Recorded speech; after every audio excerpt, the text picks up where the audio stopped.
ಹರೇ ರಾಮ. ತಸ್ಯೈ ದಿಶೆ ಸತತಮಂಜಲಿರೇಷ ನಿತ್ಯಂ ಪ್ರಕ್ಷಿಪ್ಯತೆ ಮುಖರಿತಾಲಯುತ ಪ್ರಸೂನೈಃ ಜಾಗೃತಿ ಯತ್ರ ಭಗವಾನ್ ಗುರುಚಕ್ರವರ್ತಿ ಸೃಷ್ಟಿಸ್ಥಿತಿ ಪ್ರಲಯ ನಾಟಕ ನಿತ್ಯ ಸಾಕ್ಷಿ. ಶ್ರೋತಾಂಸ್ತೆ ಸರ್ವರ್ಷ ಹೃದಾಂ ಯದೀಯೇ ಪ್ರಜ್ಞಾಸಮುದ್ರೇ ಮಿಲನಂ ಭಜಂತಿ ತಂ ಜ್ಞಾನ ವಿಜ್ಞಾನ ನಿಧಿಂ ಶರಣ್ಯಂ ಶ್ರೀ ಸದ್ಗುರುಂ ತ್ವಾಂ ಶರಣಂ ಪ್ರಪದ್ಯೆ.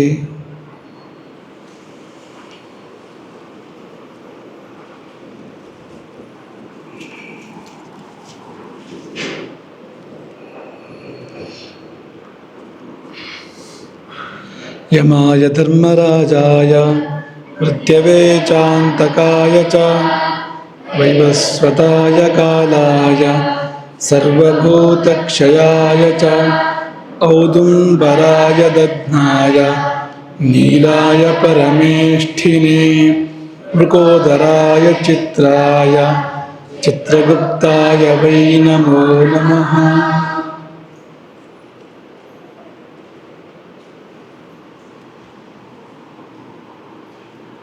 ಜೀವಯಾನ ಪ್ರವಚನ ಮಾಲಿಕೆ ಕರ್ಮದ ಕುರಿತು ಈ ಸರಣಿ, ಜೀವಯಾನದ ಈ ಸರಣಿ ಸಮರ್ಪಿತವಾಗಿರುವಂಥದ್ದು. ಅದರಲ್ಲಿ ಗುರು ಸೇವೆ ಬಗ್ಗೆ, ಗುರು ಅಪಚಾರದ ಬಗ್ಗೆ ನಾವು ಮಾತಾಡ್ತಾ ಇರುವಂಥದ್ದು. ಗುರು ಕರ್ಮ, ಗುರುವಿಗೆ ಸಂಬಂಧಪಟ್ಟಂತೆ ಕರ್ಮ ಎಲ್ಲಿಂದ ಎಲ್ಲಿವರೆಗೆ ಫಲವನ್ನು ಕೊಡಬಹುದು, ಏನು ಮಾಡ್ಬೋದು ಅನ್ನೋದನ್ನು ವಿಮರ್ಶೆ ಮಾಡ್ತಾ ಇರುವಂಥದ್ದು. ನೀವು ವೇದನ ಕಥೆಯನ್ನು ಈಗಾಗಲೇ ಕೇಳಿದ್ದೀರಿ. ವೇದನ ಕಥೆಗಳನ್ನು ಕೇಳಿದರೆ ವೇದನೆ ಎಲ್ಲ ಹೋಗಿಬಿಡುತ್ತೆ ಅಂತ, ವೇದನೆ ಉಳಿಯೋದಿಲ್ಲ ಅಂತ, ವೇದನ ಕಥೆ ಆಗಿದೆ ಅಂತ. ಯಾಕೆಂದರೆ ಗುರು ಸೇವೆಯನ್ನು ಸಮರ್ಪಿತವಾಗಿ ಮಾಡಿ ಗುರು ಪ್ರೀತಿಯನ್ನು ಗಳಿಸಿದರೆ ಏನೆಲ್ಲವನ್ನು ಸಾಧಿಸ್ಬೋದು ಅನ್ನೋದನ್ನು ವೇದ ತೋರಿಸಿದ್ದಾನೆ. ಕೇವಲ ಗುರುಪ್ರೀತಿ ಒಂದರಿಂದ ಗುರುವಿನಲ್ಲಿರ್ತಕ್ಕಂಥ ಎಲ್ಲ ವಿದ್ಯೆಗಳನ್ನು ನಾವು ಪಡ್ಕೊಳ್ಬೋದು. ಹೇಳಿಕೊಡಬೇಕು ಅಂತ ಇಲ್ಲ, ಹಾಗೆಯೇ ಬರ್ಬೋದು. ಹೇಳಿಕೊಡೋದೇ ವಿದ್ಯೆಗಳು ಬರ್ಬೋದು. ನಿಮಗೊಂದು ಉಪನಿಷದ್ ವಾಕ್ಯವನ್ನು ಹೇಳಿದ್ದೆವು, ನೆನಪಿದೆಯಾ? ಉಪನಿಷದ್ ವಾಕ್ಯ ಹೇಳ್ತೀರಾ? ಯಸ್ಯ ದೇವೇ ಪರಾಭಕ್ತಿ ಯಥಾ ದೇವೇ ತಥಾ ಗುರು ತಸ್ಯೈತೆ ಕಥಿತಾಹ್ಯರ್ಥಾಃ ಪ್ರಕಾಶಂತೆ ಮಹಾತ್ಮನ. ಹೇಳಿದ್ದು ಗೊತ್ತಾಗುತ್ತೆ, ಹೇಳದೇ ಇರೋದು ಗೊತ್ತಾಗುತ್ತೆ ಅಂತ ಆ ಉಪನಿಷದ್ವಾಣಿ ಹೇಳ್ತಾ ಇರುವಂಥದ್ದು. ತಸ್ಯೈತೆ ಕಥಿತಾಹ್ಯರ್ಥಾಃ ತಸ್ಯೈತೆ ಅಕಥಿತಾಹ್ಯರ್ಥಾಃ ಪ್ರಕಾಶಂತೆ ಮಹಾತ್ಮನಃ. ಯಾರಿಗೆ ದೇವರಲ್ಲಿ ಪರಾಭಕ್ತಿ ಇದೆ, ಯಾರಿಗೆ ಗುರುವಿನಲ್ಲಿ ಪರಾಭಕ್ತಿ ಇದೆ, ಅವನು ಮಹಾತ್ಮ. ತಸ್ಯ ಮಹಾತ್ಮನಃ ಅಂತ ಶಬ್ದ ಪ್ರಯೋಗ ಮಾಡಿದ್ದಾರೆ ನೋಡಿ ಅಂತ. ಅವನು ಮಹಾತ್ಮನೇ ಆಗ್ತಾನೆ. ಆ ಪರಾಭಕ್ತಿ ಇದ್ದಾಗ ಅವನ ಆತ್ಮಕ್ಕೆ ದೊಡ್ಡತನ ಬರ್ತದೆ, ಮಹಾನ್ ಅಂತ ನೆನೆಸ್ಕೊಳ್ತಾನೆ ಅಂತ. ಅಂಥವನಿಗೆ ಅವನಿಗೆ ಹೇಳಿದ್ದು ಅರ್ಥ ಆಗತ್ತೆ, ಹೇಳಿದ್ದು ಅರ್ಥ ಆಗದೆ ಇರೋದುಂಟಲ್ವಾ? ಆಚಾರ್ಯಾತ್ ಪಾದಮಾದತ್ತೆ ಅಂತ, ಅಷ್ಟೇ ಅಂತ ಬರೋದು ಅಂತ. ಇಲ್ಲಿ ಒಳ್ಳೆ ರೀತಿಯಲ್ಲಿ ವಿದ್ಯಾಭ್ಯಾಸ ಆಗೋದು ಆದಲ್ಲಿಯೂ ಕೂಡ ಆಚಾರ್ಯಾತ್ ಪಾದಮಾದತ್ತೆ ಅಂತಲೇ ಇರುವಂಥದ್ದು ಅಂತ. ಹಾಗಿರುವಾಗ ನಾವು ಇರುವಂತೆ ಇಲ್ಲದೆ ಇದ್ದರೆ ಪಾದ ಅಲ್ಲ, ಏನೂ ಬರೋದಿಲ್ಲ ಅಂತ. ತಪ್ಪು ತಿಳುವಳಿಕೆಗಳು ಬರ್ಬೋದು, ಭ್ರಮೆಗಳು ಉಂಟಾಗ್ಬೋದು, ವಿಪರೀತ ತಿಳುವಳಿಕೆಗಳು ಬಂದು ತೊಂದರೆಗಳಾಗ್ಬೋದು. ಇದೆಲ್ಲ ಆಗೋಕ್ಕೆ ಸಾಧ್ಯ ಇದೆ. ಹಾಗಾಗಿ ಒಂದು, ಅವ್ರು ಹೇಳಿಕೊಟ್ಟಿದ್ದು ಅರ್ಥ ಆಗಬೇಕು, ಇನ್ನೊಂದು ಹೇಳಿಕೊಡದಿದ್ದು ಕೂಡ ಬರಬೇಕು. ಬರೋಕ್ಕೆ ಸಾಧ್ಯ ಅಂತ ಉಪನಿಷತ್ತು ಹೇಳ್ತಾ ಇದೆ. ಮಹಾಭಾರತದಲ್ಲಿ ಅದಕ್ಕೊಂದು ದೃಷ್ಟಾಂತ ಕಥೆಯೇ ಇದೆ, ಹಾಗೆ ಬರೋಕ್ಕೆ ಸಾಧ್ಯ ಅಂತ ವೇದನ ಕಥೆ ಅಲ್ಲಿದೆ. ಅನುಭವಗಳು ಕೂಡ ಇರ್ತಕ್ಕಂಥದ್ದು ಇದು ಅಂತ. ನೀವು ಕೂಡ ನಿಮ್ಮ ಜೀವನದಲ್ಲಿ ನೋಡಬಹುದು ಇದನ್ನು ಅಂತ. ಎಷ್ಟೋ ಬಾರಿ ನಾವು ಕಲಿಯದ ವಿದ್ಯೆಗಳು ನಮಗೆ ಸ್ಫುರಿಸ್ತವೆ ಅಂತ, ಸಾಧ್ಯ ಇದೆ ಅದು ಅಂತ. ಕಠಿಣವಾದ ವಿದ್ಯೆಗಳು, ಕಷ್ಟಪಟ್ಟು ಅಭ್ಯಾಸ ಮಾಡಿದ್ರು ಬರದೇ ಇರುವಂಥ ವಿದ್ಯೆಗಳು ತಾನಾಗಿ ಸ್ಫುರಿಸ್ತವೆ ಅಂತ. ಹೇಗಪ್ಪ ಅಂದರೆ ಅದೆಲ್ಲೋ ಒಂದು ಗುರುಕೃಪೆ ಆಯಿತು ಅಂತಲೇ ಅರ್ಥ ಅದಕ್ಕೆ ಅಂತ. ಅದಾದರೆ ಅದು ಬರೋವಂಥದ್ದು, ಆಗದಿದ್ದರೆ ನೀವು ಏನು ಮಾಡಿದ್ರೂ ಬರೋದಿಲ್ಲ. ಎಷ್ಟೇ ಬುದ್ಧಿವಂತರಾಗಿದ್ದರೂ ಕೂಡ, ಎಷ್ಟೇ ಪ್ರಯತ್ನ ಪಟ್ಟರೂ ಕೂಡ ಬರೋದಿಲ್ಲ. ಹಾಗಾಗಿ ಗುರುಕೃಪೆಯನ್ನು ಮೊದಲು ನಾವು ಸಂಪಾದನೆ ಮಾಡಬೇಕು. ವಿಶ್ವಾಮಿತ್ರರು ರಾಮನಿಗೆ ಅಸ್ತ್ರಗಳನ್ನು ಕೊಟ್ಟರಲ್ಲ, ಅಸ್ತ್ರಗಳನ್ನು ಕೊಡುವಾಗ ಏನು ಆ ಮಂತ್ರಗಳನ್ನೆಲ್ಲ ಹೇಳಿಕೊಟ್ರ? ರಾಮ ಮಂತ್ರಗಳನ್ನು ಅವ್ರು ಹೇಳಿಕೊಟ್ಟಿದ್ದನ್ನು ಹೇಳಿದ್ನ, ಅಭ್ಯಾಸ ಮಾಡಿದ್ನ, ಆಮೇಲೆ ಎಷ್ಟು ಜಪ ಮಾಡಿದ ಅಂದರೆ ಏನೂ ಇಲ್ಲ. ಅವನು ಕೇಳಲೂ ಇಲ್ಲ. ಅಸ್ತ್ರಗಳನ್ನು ಕೊಡಿ ಅಂತ ರಾಮ ವಿಶ್ವಾಮಿತ್ರರನ್ನು ಕೇಳಲಿಲ್ಲ. ವಿಶ್ವಾಮಿತ್ರರೇ ಹೇಳ್ತಾರೆ ಅವನಿಗೆ, ಗೃಹಾಣ ಪರಮೋದಾರಾನ್ ಕ್ಷಿಪ್ರಮೇವ ನೃಪಾತ್ಮಜ, ತಗೋ ಅಸ್ತ್ರಗಳನ್ನು ಕೊಡ್ತೇನೆ ಎಂಬುದಾಗಿ ಹೇಳಿ ಮುನಿ, ವಿಶ್ವಾಮಿತ್ರ ಮಹಾಮುನಿ ಪೂರ್ವಾಭಿಮುಖವಾಗಿ ಇದ್ದುಕೊಂಡು ಶುಚಿರ್ಭೂತರಾಗಿ ಅವರು ಮಂತ್ರಗ್ರಾಮವನ್ನು ಕೊಟ್ಟರು ಅಂತಿದೆ ಅಷ್ಟೆ. ದದವು ಅಂತಿದೆ ಅಷ್ಟೆ, ಮಂತ್ರಗ್ರಾಮಂ ಅಂತ. ಅದು ದೇವತೆಗಳಲ್ಲಿ ಕೂಡ ಇಲ್ವಂತೆ. ಆ ಅಸ್ತ್ರಗಳೆಲ್ಲ ದೈವತೈರಪಿ ದುರ್ಲಭಂ ಅಂತ, ಅಂಥ ಅಸ್ತ್ರಗಳು. ಅದನ್ನು ರಾಘವಾಯನ್ ನಿವೇದಿಯಿತು, ರಾಘವನಿಗೆ ನಿವೇದಿಸಿದ್ರು ವಿಶ್ವಾಮಿತ್ರರು ಅಂತ. ಏನು ಮಾಡಿದ್ರು ಅಂದರೆ ಏನಿಲ್ಲ, ಆ ಮಂತ್ರಗಳನ್ನು ಅನುಸಂಧಾನ ಮಾಡಿದ್ರಂತೆ ವಿಶ್ವಾಮಿತ್ರರು. ಜಪತಸ್ತು ಮನೆಯಸ್ತಸ್ಯ ವಿಶ್ವಾಮಿತ್ರಸ್ಯ ಧೀಮತಃ ಉಪತಸ್ಥುರ ಮಹಾರ್ಹಾಣಿ ಸರ್ವಾಣ್ಯಸ್ತ್ರಾಣಿ ರಾಘವಂ.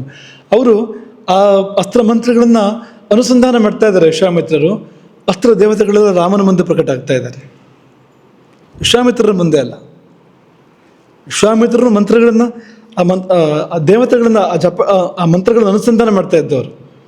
ಉಪತಸ್ಥುರ ಮಹಾರ್ಹಾಣಿ ಸರ್ವಾಣ್ಯಸ್ತ್ರಾಣಿ ರಾಘವಂ. ರಾಮನ ಮುಂದೆ ಅದು ಹೇಗೆ ಕೈ ಮುಗಿದು ನಿಂತು, ಆ ಅಸ್ತ್ರ ದೇವತೆಗಳೆಲ್ಲ ಕೈ ಮುಗಿದು ನಿಂತು, ಇಮೇಸ್ಮ ಪರಮೋದಾರಾಹ ಕಿಂಕರಾಸ್ತವ ರಾಘವ, ನಾವು ನಿನ್ನ ಕಿಂಕರರು, ಆಜ್ಞೆ ಮಾಡು, ಏನಾಗಬೇಕು ನಮ್ಮಿಂದ. ನೋಡಿ, ಇಲ್ಲಿ ಏನು ಆ ರೀತಿ ಈಗ ಒಂದು ಪುಸ್ತಕ ಅಥವಾ ಹೇಳ್ಕೊಡೋದು, ಅಭ್ಯಾಸ ಮಾಡೋದು ಹೋಗಲಿ, ಅದು ಪುರಶ್ಚರಣೋ ಜಪವೋ, ಎಷ್ಟು ಲಕ್ಷ ಜಪ ಮಾಡಿದ, ಕೋಟಿ ಜಪ ಮಾಡೋದು ಏನಿಲ್ಲ. ಹಾಗೆ ಅಲ್ಲಿಂದ ಇಲ್ಲಿಗೆ ದಾಟಿದೆ ಅದು ಅಸ್ತ್ರ. ಅದು ಎಂಥ ವಿದ್ಯೆಗಳು ಅಂದರೆ ಅತ್ಯದ್ಭುತವಾಗಿರುವಂಥ ವಿದ್ಯೆಗಳು. ವಿಶ್ವಾಮಿತ್ರರು ಯಾವುದನ್ನು ಕೊಟ್ಟರೋ ರಾಮನಿಗೆ, ಬಲಾತಿ ಬಲ ಇರ್ಬೋದು. ಬಲಾತಿ ಬಲ ಅಂದರೆ ಹಸಿವು ಬಾಯಾರಿಕೆಗಳು ಕೂಡ ಇರೋದಿಲ್ಲ ಅಂತ. ಆ ಮಂತ್ರವನ್ನು ಅನುಸಂಧಾನ ಮಾಡ್ತಾ ಇದ್ದರೆ ಹಸಿವು ಬಾಯಾರಿಕೆ ಕೂಡ ಇರೋದಿಲ್ಲ ಅಂತ. ಮಲಗಿ ನಿದ್ದೆ ಮಾಡ್ತಾ ಇದ್ದಾಗ ಯಾರು ಬಂದು ನಮಗೆ ತೊಂದರೆ ಮಾಡೋಕ್ಕೆ ಸಾಧ್ಯ ಇಲ್ಲ ಅಂತ. ಅದು ಕಾಯ್ತಾ ಇರುತ್ತೆ ಅಂತ ಆ ವಿದ್ಯೆ ಅಂತ. ಇಲ್ಲಿಂದ ಶುರು ಮಾಡಿ ತುಂಬ ಸಂಗತಿಗಳಿದೆ ಅದಕ್ಕೆ, ಬಲಾತಿ ಬಲಕ್ಕೆ. ಇದಂತೂ 50 ದಿವ್ಯಾಸ್ತ್ರ ದೇವತೆಗಳು, 50 ದೇವತೆಗಳು ಅಂತ, 50 ಪ್ರಯೋಗ ದೇವತೆಗಳು, 50 ಸಂಹಾರ ದೇವತೆಗಳು, ಉಪಸಂಹಾರ ದೇವತೆಗಳು ಅಂತ ಇರುವಂಥದ್ದು ಅದಕ್ಕೆ ಅಂತ.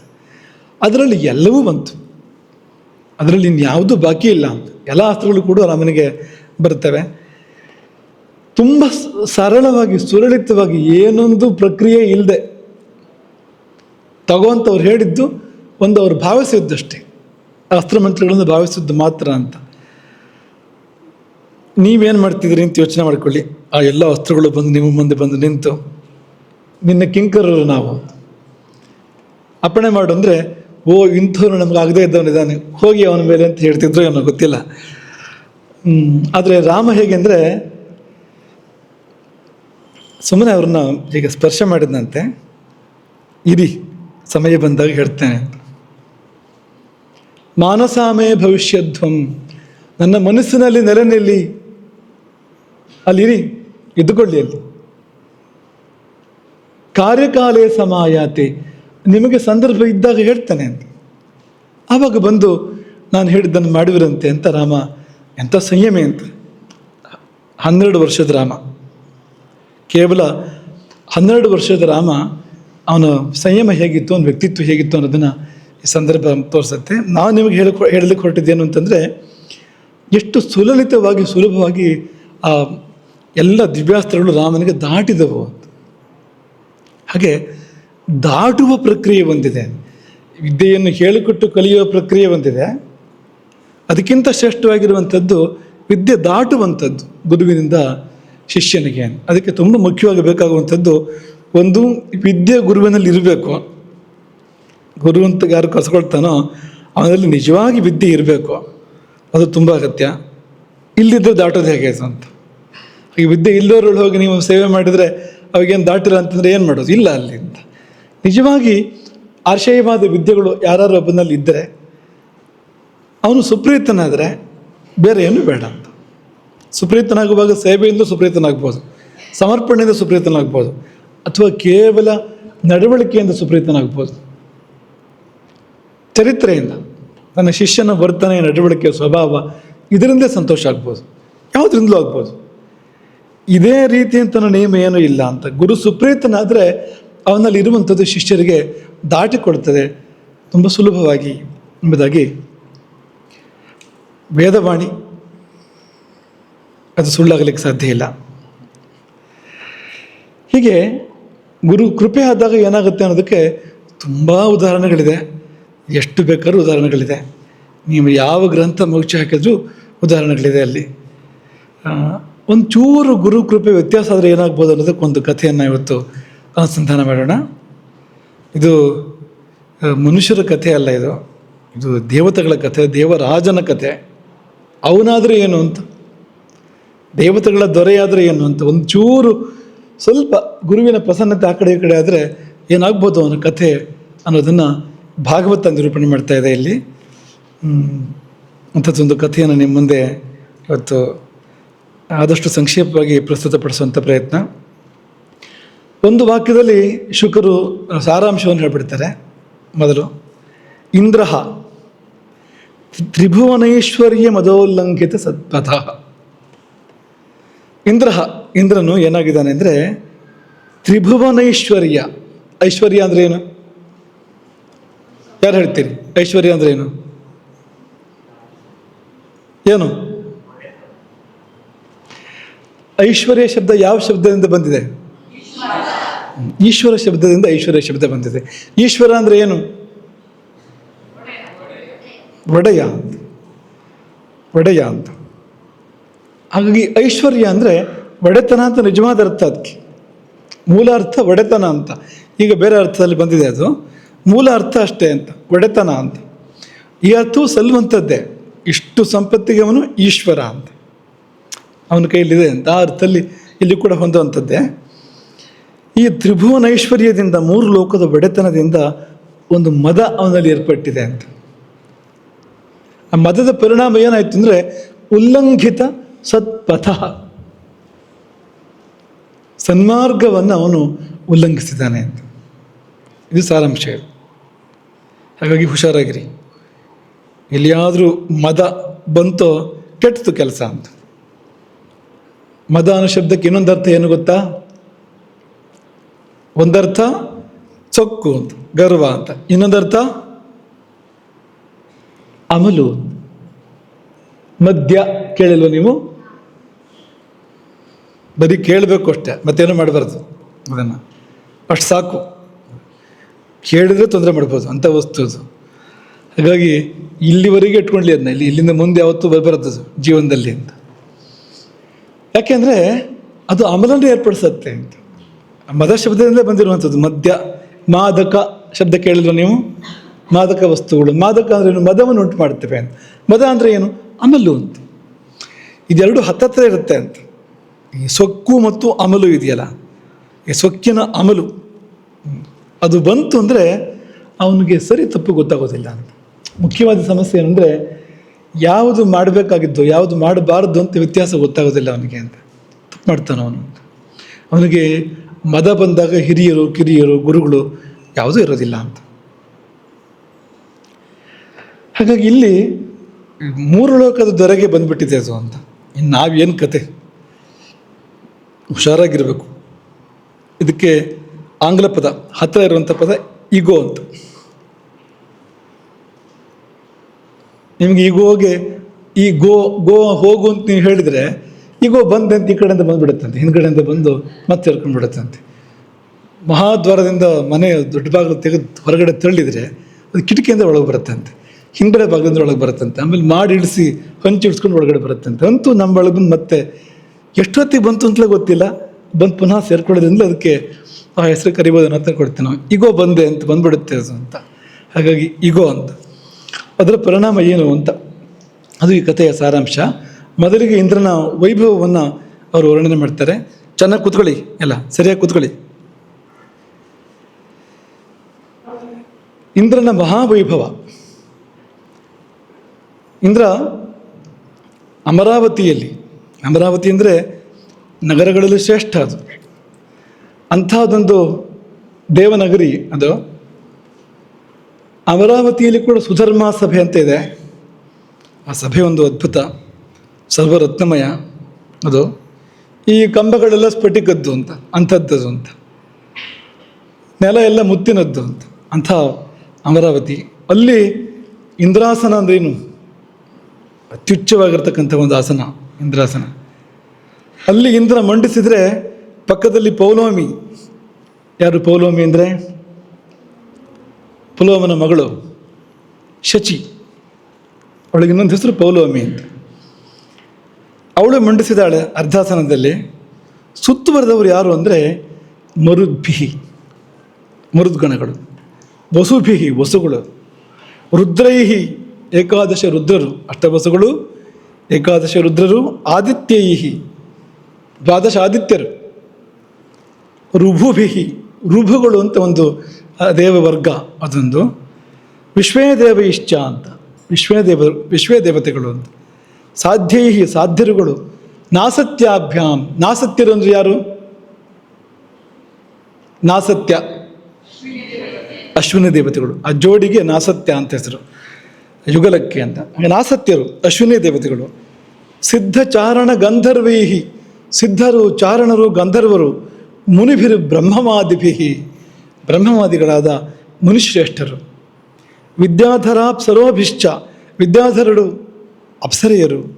ಕಿನ್ನರೈಹಿ, ಕಿನ್ನರರು, ಪತಗೋರಗೈಹಿ, ಪತಗರು ಮತ್ತು ಉರಗರು.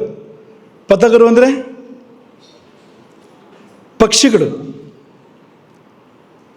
ಈ ಪಥ ಅನ್ನೋ ಶಬ್ದಕ್ಕೆ ಹಾರೋದು ಅಂತ ಅರ್ಥ ಇದೆ. ಹಾರಿ ಹಾರಿ ಹೋಗುವಂಥವು ಅಂತ ಪತಗರು ಅಂತ. ಉರಗ ಅಂತ, ಉರಗ ಅಂದ್ರೆ ನಿಮಗೆ ಶಬ್ದ ಗೊತ್ತು ಅಲ್ವಾ? ಏನರ್ಥ? ಯಾಕರ್ಥ? ಉರಹ ಅಂದರೆ ಎದೆ, ಎದೆಯಿಂದಲೇ ಹೋಗೋದು ಅದು ಅಂತಂದರೆ ತೆಳ್ಕೊಂಡು ಹೋಗುತ್ತಲ್ವ ಅದು. ಅವು ನಡ್ಕೊಂಡು ಹೋಗುತ್ತಾ ಅವೇನು? ಏನು ವಿಚಿತ್ರ ಕಾಣ್ಬೋದು ನಡ್ಕೊಂಡೋದ್ರೆ ಹೌದು. ಹಾಗಾಗಿ ಅದಕ್ಕೆ ಭುಜಗ ಅಂದರೆ ಭುಜ ಏನಿಲ್ಲ ಅದಕ್ಕೆ, ಭುಜದ ಜಾಗದಲ್ಲಿ ಯಾವುದಿದೆಯೋ ಅಲ್ಲೇ ತೆಳ್ಕೊಂಡು ಹೋಗುತ್ತೆ ಅದು. ಒಂದು ಕಾರಣಕ್ಕೆ ಭುಜಗ, ಉರಗ ಅಂತೆಲ್ಲ ಕರೀತಾರೆ ಅಂತ. ಉದರಗ, ಉರಗ ಎಲ್ಲ ಹೇಳ್ಬೋದು ನೀವು ಅದಕ್ಕೆ ಅಂತ. ಯಾಕೆಂದರೆ ಒಂದು ತಲೆ ಬಿಟ್ಟರೆ ಮತ್ತು ಬೇರೆ ಏನು ಕಾರ್ಯಕ್ರಮ ಇಲ್ಲ ಅಲ್ಲಿ. ಮತ್ತೆಲ್ಲ ಒಂದು ಪೂರ್ತಿ ಒಂದು ಉದ್ದ ನಳಿಕೆ ಅಷ್ಟೇ ಇರುವಂಥದ್ದು. ಹಾಗಾಗಿ ಭಾರಿ ಸರಳ ಅಂತೆಲ್ಲ. ನಮ್ಮ ಹಾಗೆಲ್ಲ ಕೈ, ಕಾಲು, ಈ ಉಗುರು, ಆ ಬೆರಳು ಇದೆಲ್ಲ ಏನೂ ಇಲ್ಲ ಅಂತ. ಉದ್ದ ಒಂದು ಇದು ಹೋಗ್ಬಿಟ್ಟಿದೆ, ನಳಿಕೆ ಹೋಗ್ಬಿಟ್ಟಿದೆ ಅಂತ. ಅದು ಹೇಗೆ ಬೇಕಾದಾಗ ತಿರುಗುತ್ತೆ ಅದು. ಅದರಲ್ಲಿ ಅನುಕೂಲಗಳು ಇದೆ, ಪ್ರತಿಕೂಲಗಳು ಇದೆ, ಎಲ್ಲ ಇದೆ. ನೀವು ಹಾವಿನ ಹಾಗೆ ನಿಮ್ಮ ಮೈ ಬಗ್ಗೋದಾದ್ರೆ ಎಷ್ಟು ಅನುಕೂಲ ಆಗ್ತಿತ್ತು. ಯಾವ ಸೆರೆಮನೆಯಲ್ಲೂ ಬಂಧಿಸಿ ಇಡಲಿಕ್ಕೆ ಸಾಧ್ಯ ಇಲ್ಲ ಅಂತ. ಯಾಕೆಂದರೆ ಹೀಗೆ ಹೊರಗೆ ಬಂದುಬಿಡ್ಬೋದು ಅಲ್ಲಿಂದ ಅಂತ, ತುಂಬ ಸುಲಭವಾಗಿ ಅಂತ. ಪ್ರತಿಕೂಲ ತುಂಬ ಇದೆ, ನಿಂತ್ಕೊಳ್ಳೋಕ್ಕೆ ಆಗೋದಿಲ್ಲ. ಒಂದು ಹಾವನ್ನು ಬಿಟ್ಟು ಯಾವುದದು? ಕಾಳಿಂಗ ನಿಂತ್ಕೊಳ್ಳುತ್ತಲ್ಲ, ಕಾಳಿಂಗ ಅಷ್ಟೇ ಹತ್ರ, ನಮಗಿಂತ ಹತ್ರ ನಿಂತ್ಕೊಳ್ಳುತ್ತೆ ಅದು ಕಾಳಿಂಗ ಅಂತ. ಹಾಗೆ ಕಾಲಿಲ್ಲ ಏನಿಲ್ಲ, ಹಾಗೆ ನಿಂತ್ಕೊಳ್ಳುತ್ತೆ ಅದು ಅಂತ. ತುಂಬ ಅದ್ಭುತವಾಗಿರುವ ದೃಶ್ಯ ಅದು ಅಂತ. ಕಾಳಿಂಗ ಸ್ವಲ್ಪ ನಿಂತ್ಕೊಳ್ಳುತ್ತಲ್ಲ, ಅದು ಅಪರೂಪನೂ ಅಲ್ಲ, ಆಗಾಗ ನಿಂತ್ಕೊಳ್ಳುತ್ತೆ ಅದು ಅಂತ. ಹೋಗಿ ನೀವು ಅದನ್ನು ಮಾತಾಡ್ತಿರ್ ಸಾಕು, ಮಾತಾಡಿಸ್ಬೇಡಿ ಆದ ಕಾರಣಕ್ಕೂ. ಅದ್ರ ಪಾಡಿಗೆ ಅದಿರಲಿ, ನಮ್ಮ ಪಾಡಿಗೆ ನಾವು ಅಂತ ಸುರಕ್ಷಿತ ಅದು ಅಂತ. ಯಾಕೆಂದರೆ ಅದಕ್ಕೆ ಸಮಯ ಕೂಡ ಇಲ್ಲ ಅಂತ, ಒಂದು ನಿಮಿಷ ಕೂಡ ಬೇಕಾಗೋದಿಲ್ಲ ಅಂತ. ಅದು ಕಚ್ಚಿದ ಮೇಲೆ ಸಾಯೋದಕ್ಕೆ ನಿಮಿಷ ಕೂಡ ಬೇಕಾಗೋದಿಲ್ಲ ಅಂತ, ಕ್ಷಣಗಳಲ್ಲಿ ಆಗೋಗುತ್ತೆ ಅದು ಅಂತ. ಹಾಗಾಗಿ ಈ ನಾಗರಾವ ಕಚ್ಚಿರೋ ಒಂದು ಅವಕಾಶ ಇದೆ, ಸಮಯ ಕೊಡುತ್ತೆ ಅದು ಒಂಚೂರು. ಬದುಕದಾರ ಬದುಕು ಅಂತ, ಇದು ಏನಿಲ್ಲ, ಅವಕಾಶವಿಲ್ಲ, ಏನೂ ಇಲ್ಲ ಅಂತ, ನೇರ ಮೇಲೆ ಸೀದಾ ಅಂತ. ಹಾಗಾಗಿ ಅದ್ರ ಪಾಡಿಗೆ ಅದಿರೋದು ಒಳ್ಳೆಯದು, ನಮ್ಮ ಪಾಡಿಗೆ ನಾವಿರೋದು ಒಳ್ಳೆಯದು. ಆದರೆ ಅದು ಗಮನಿಸ್ತೀನಿ ಬೇಕಾದ್ರೆ, ಅಥವಾ ದೃಶ್ಯಾವಳಿಗಳು ಕೂಡ ಗಮನಿಸ್ಬೋದು ನೀವು ಅದನ್ನು. ನಿಂತ್ಕೊಳ್ಳುತ್ತೆ ಅದು ಅಂತ, ಕಾಳಿಂಗ ಅಂತ. ಸ್ವಲ್ಪ ನಿಂತ್ಕೊಳ್ಳುತ್ತೆ, ಹೆಡೆ ಬಿಚ್ಚಿ ಒಂಚೂರು ತಲೆ ಮಾತ್ರ ಎತ್ತಿ ನಿಂತ್ಕೊಳ್ಳುತ್ತೆ ಅದು. ಹೀಗೆ ಪತಗರು, ಉರಗರು ಇವರೆಲ್ಲ ಸುತ್ತು ಬರೆದಿದ್ದಾರೆ ಇಂದ್ರನನ್ನ ಅಂತ. ಇಂದ್ರನ ಸಭೆ ಅಂದರೆ ಏನು? ಇವರೆಲ್ಲ ಇರುವಂಥ ಸಭೆ ಅಂತ. ಆ ಸಭೆಗೆ ಅವನು ಅಧ್ಯಕ್ಷ. ಈ ಒಂದೊಂದು ದೇವತೆಗಳು ಕೂಡ ವರಪ್ರದರಾಗಿರುವಂಥವ್ರು, ದಿವ್ಯ ಶಕ್ತಿ ಸಂಪನ್ನರು, ಏನು ಬೇಕಾದ್ರೂ ಮಾಡಬಲ್ಲರು ಅಂಥವ್ರು. ಒಬ್ಬೊಬ್ಬರು ಕೂಡ ಅಂಥವರು ಗಣನ ಗುಂಪುಗಳು, ಅವರು ಎಲ್ಲ ಸೇರಿ ಇಂದ್ರನನ್ನು ಉಪಾಸನೆ ಮಾಡ್ತಾರೆ ಎನ್ನುವಾಗ ಎಲ್ಲಿಗೆ ತಲುಪುತ್ತೋ ವೈಭವ ಅದು ಅಂತ. ನಿಷೇವ್ಯಮಾಣ ಭಗವಾನ್ ಸ್ತೂಯಮಾನಶ್ಚ ಭಾರತ ಉಪಗೇಯಮಾನೋ ಲಲಿತಂ. ನಿಷೇವ್ಯಮಾಣ ಸೇವೆ ಮಾಡೋರೇನು ಇಂದ್ರನನ್ನು, ಸ್ತೂಯಮಾನ ಸ್ತೋತ್ರ ಮಾಡೋರೇನು, ಉಪಗೇಯಮಾನ ಲಲಿತಂ ತುಂಬ ಲಲಿತವಾಗಿ ಹಾಡೋರೇನು. ಆಸ್ಥಾನಾಧ್ಯಾಸನಾಶ್ರಿತ, ಆಸ್ಥಾನ ಏನಿದೆ ಸುಧರ್ಮ ಸಭೆ, ಅದರ ಅಧ್ಯಾಸನ ಶ್ರೇಷ್ಠವಾದ ಆಸನವನ್ನು ಅಲಂಕರಿಸಿದ್ದಾನೆ ದೇವೇಂದ್ರ. ಪಾಂಡರೇಣ ಆತಪತ್ರೇಣ, ಸ್ವಚ್ಛ ಬಿಳಿಯ ಬಣ್ಣದ ಛತ್ರ, ಬೆಳ್ಗೊಡೆ, ಶ್ವೇತ ಛತ್ರ, ಚಂದ್ರಮಂಡಲ ಚಾರುಣ, ಚಂದ್ರಮಂಡಲ ಇದ್ದಾಗಿದೆಯಂತೆ ಅದು. ಆ ಶ್ವೇತಛತ್ರ ಚಂದ್ರಮಂಡಲದಂತೆ ಶೋಭಿಸ್ತಾ ಇದೆಯಂತೆ. ಯುಕ್ತಶ್ಚಾನ್ಯೈ ಪಾರಮೇಷ್ಠ್ಯೈ ಚಾಮರು ವ್ಯಜನಾದಿಭಿ. ಇನ್ನುಳಿದ ಚಕ್ರವರ್ತಿ ಚಿಹ್ನೆಗಳು, ಪಾರಮೇಷ್ಠ್ಯ ಚಿಹ್ನೆಗಳು ಅಂದರೆ ಯಾವುದು? ಪರಮೇಷ್ಠ್ಯ ಅಂದರೆ ಚಕ್ರವರ್ತಿ ಅಂತ. ಪಾರಮೇಷ್ಠ್ಯ ಚಿಹ್ನೆಗಳು ಚಾಮರ, ವ್ಯಜನ ಮೊದಲಾದವು ಅವೆಲ್ಲವುಗಳಿಂದ ಕೂಡ್ಕೊಂಡಿದ್ದಾನೆ ದೇವೇಂದ್ರ. ಮದ ಬರೋದು ಎಲ್ಲಿಂದ? ಇಷ್ಟೆಲ್ಲ ಇದ್ದಾಗ ಒಂದು ಸರಿ ಆಗತ್ತೆ ನೋಡಿ ಅಂತ, ಅಂಥದ್ದು ಅಂತ. ಇದನ್ನು ನೋಡಿದಾಗ ನಮಗೆ ವೈಭವ ನೋಡಿದಾಗ ಲಲಿತೆ ರಾಜರಾಜೇಶ್ವರಿ ಸ್ಮರಣೆ ಆಗುತ್ತೆ. ಅವಳು ರಾಜರಾಜೇಶ್ವರಿ, ಅವಳ ಆಸ್ಥಾನದಲ್ಲೂ ಕೂತ್ಕೊಂಡ್ರೆ ಅದರ ಕಥೆನೇ ಬೇರೆ. ಅದು ಅತ್ಯದ್ಭುತವಾಗಿದೆ. ಅದು ಅವಳ ಆಸ್ಥಾನ, ಅವಳ ಅರಮನೆ, ಅವಳ ಸಿಂಹಾಸನ. ಚಿಂತಾಮಣಿ ಅಂತಲೇ ಸಿಂಹಾಸನ ರಚನೆ ಮಾಡಿದಾರಂತೆ. ಚಿಂತಾಮಣಿ ಅಂದ್ರೆ ಏನು? ಚಿಂತಿಸಿದ್ರೆ ಸಾಕು ಅದನ್ನು ಕೊಡುತ್ತೆ. ಅದು ಚಿಂತಾಮಣಿ ಅಂತ ಹೆಸರು ಅದಕ್ಕೆ. ಅದರಿಂದಲೇ ಸಿಂಹಾಸನವನ್ನು ಕೆತ್ತನೆ ಮಾಡಿದ್ದಾರೆ ಅಂತ. ಅಲ್ಲಿ ಅವಳು ಮಂಡಿಸ್ತಾಳೆ ಆ ಸಿಂಹಾಸನದಲ್ಲಿ ಅಂತ, ರಾಜರಾಜೇಶ್ವರಿ ಅಂತ. ಅದು ಅದ್ಭುತ. ಅದು ಇದೀಗ ಲಲಿತೋಪಾಖ್ಯಾನದಲ್ಲಿ ಆಕೆ ಯುದ್ಧಕ್ಕೆ ಹೊರಟಲು ಅಂತ ವರ್ಣನೆ ಮಾಡ್ತಾ ಇದ್ದಾರೆ. ಭಂಡಾಸುರನ ಮೇಲೆ ಯುದ್ಧಕ್ಕೆ ಹೊರಟಲು ಅಂತ. ಇದಕ್ಕಿಂತ ಮೊದಲು ಆಕೆಯ ಮಂತ್ರಿಣಿ ಶ್ಯಾಮಲಾದೇವಿ, ಅವಳು ಯುದ್ಧಕ್ಕೆ ಹೊರಟಿದ್ದನ್ನು ವರ್ಣನೆ ಮಾಡಿದ್ದಾರೆ. ಅದೇ ಅದ್ಭುತವಾಗಿದೆ. ದಂಡನಾಥ ದೇವಿ, ಅವಳು ಸೇನಾಪತಿ, ಅವಳು ಯುದ್ಧಕ್ಕೆ ಹೊರಟಿದ್ದನ್ನು ವರ್ಣನೆ ಮಾಡಿದ್ದಾರೆ. ಅದು ಅದ್ಭುತವಾಗಿದೆ. ಹಾಗೆ ಅಶ್ವಾರೂಢ ಮೊದಲಾದ ದೇವಿಯರು ಅವರೆಲ್ಲ ಯುದ್ಧಕ್ಕೆ ಹೋಗ್ತಾರೆ. ಅದೆಲ್ಲ ತುಂಬ ಅದ್ಭುತ ವರ್ಣನೆ ಇದೆ. ಎಲ್ಲ ಮುಗಿದ ಮೇಲೆ ಕೊಟ್ಟ ಕೊನೆಯಲ್ಲಿ ರಾಜರಾಜೇಶ್ವರಿ ಯುದ್ಧಕ್ಕೆ ಹೊರಟಲು ಅಂತ ಹೇಳೋದು ಅಷ್ಟೇ. ಅದರ ಒಂದು ಕೆಲವು ಶ್ಲೋಕಗಳನ್ನು ಸುಮ್ಮನೆ ನಿಮ್ಮ ಮುಂದೆ ನಿಮಗದು ಇರಲಿ, ನಿಮ್ಮ ಮನಸ್ಸಲ್ಲಿ ಏನೋ ಕಾರಣಕ್ಕೆ ಹೇಳ್ತಾ ಇದ್ದೇವೆ. ಅಥ ಚಕ್ರರಾಜ ರಥನಾಯಕಾಶ್ರಿತ. ಅವಳ ರಥ ಯಾವುದು ಅಂದರೆ ಚಕ್ರರಾಜ ರಥ. ಚಕ್ರರಾಜ ಅಂದರೆ ಏನು? ಶ್ರೀಚಕ್ರ.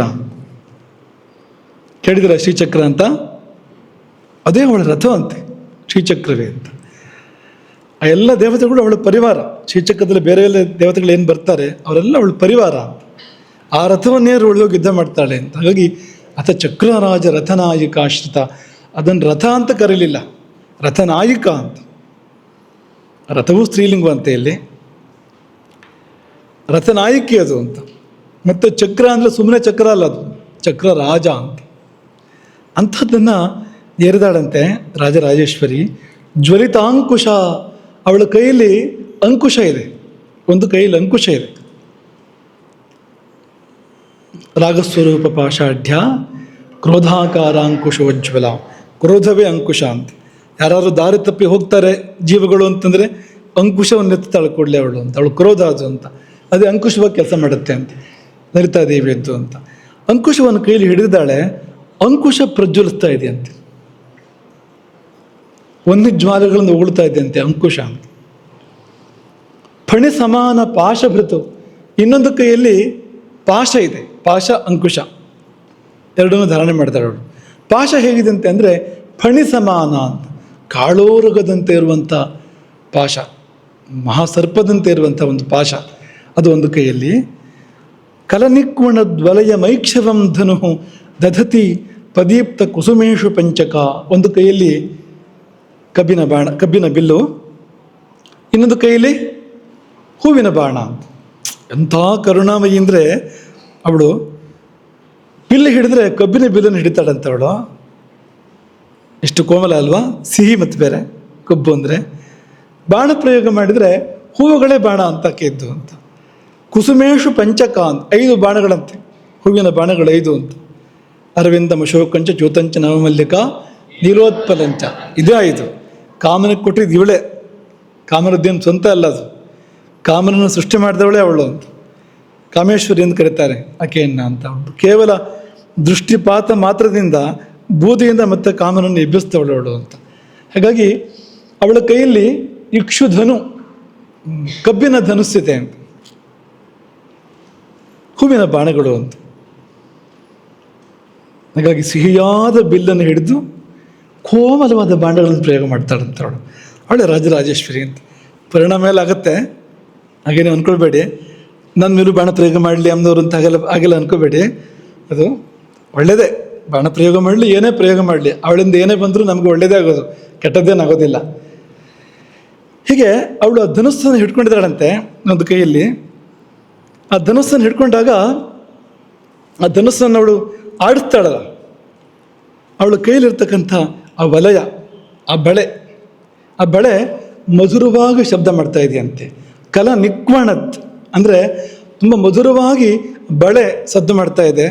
ಆ ಧನುಸ್ಸನ್ನು ಹಾಕಿ ಹಿಂದು ಮುಂದು ತೂಗಾಡಿಸುವಾಗ ಹೂವುಗಳು ಅರಳಿದೆ, 5 ಹೂವುಗಳು ಅರಳಿದೆ, ಅವು ಕೂಡ ಪ್ರಜ್ವಲಿಸ್ತಾ ಇವೆ ಅಂಥ ಹೂವುಗಳು. ಮತ್ತು ಅವಳ ಶರೀರ ಅದು ದಾಳಿಂಬೆ ಹೂವಿನ ಬಣ್ಣದ್ದು. ಅವಳ ಕಾಂತಿ, ಅವಳ ಶರೀರ ವರ್ಣ ಅನ್ನೋದು ಅರುಣವರ್ಣ. ಅವಳನ್ನ ಅರುಣ ಅಂತ ಕರೀತಾರೆ ಆಕೆಯನ್ನು. ಆ ಅರುಣವರ್ಣದ ಪ್ರಭೆ ಹೊರಗೆ ಬರ್ತಾ ಇದೆಯಂತೆ. ಅದು ಏನಪ್ಪ ಅಂದರೆ ನಿಜವಪು ಪ್ರಭಾ ಝರಂ ಅಂತ ಕರೆದಿದ್ದಾರೆ. ಹಾಗಂದರೆ ತನ್ನ ಶರೀರದಿಂದ ಆಕೆ ಕಾಂತಿಯ ಝರಿಯನ್ನು ಹರಿಸ್ತಾ ಇದ್ದಾಳೆ ಅಂತ. ಹೊಳ ಹರಿದಾಗ ಹರಿದೋಗ್ತಾ ಇದೆ ಅವಳ ಮೈಯಿಂದ ಕಾಂತಿ ಪ್ರಪಂಚದ ಕಡೆಗೆ ಅಂತ. ನಿಜಾರುಣ ಪ್ರಭಾಪೋರ ಮಜ್ಜದ್ ಬ್ರಹ್ಮಾಂಡ ಮಂಡಲ ನೆನಪಿದೆಯಾ? ನಿಜ ತನ್ನ ಅರುಣ ಪ್ರಭಾಪೂರ, ಅರುಣವರ್ಣದ ಪ್ರಭೆಯ ಪೂರ ಪ್ರವಾಹ, ಅದರಲ್ಲಿ ಬ್ರಹ್ಮಾಂಡ ಮಂಡಲವೇ ಮಜ್ಜತ್ತು ಮುಳುಗಿ ಹೋಗಿದೆ. ಇಡೀ ಬ್ರಹ್ಮಾಂಡ ಮಂಡಲವನ್ನೇ ಮುಳುಗಿಸುವಷ್ಟು ಅರುಣವರ್ಣದ ಕಾಂತಿ ಆಕೆಯಿಂದ ಹೊರಹೊಮ್ಮುತ್ತಾ ಇದೆ ಅಂತ. ರಾಜರಾಜೇಶ್ವರಿ ದೇವಿಯಿಂದ ಹೊರಹೊಮ್ಮುತ್ತಾ ಇದೆ ಅಂತ.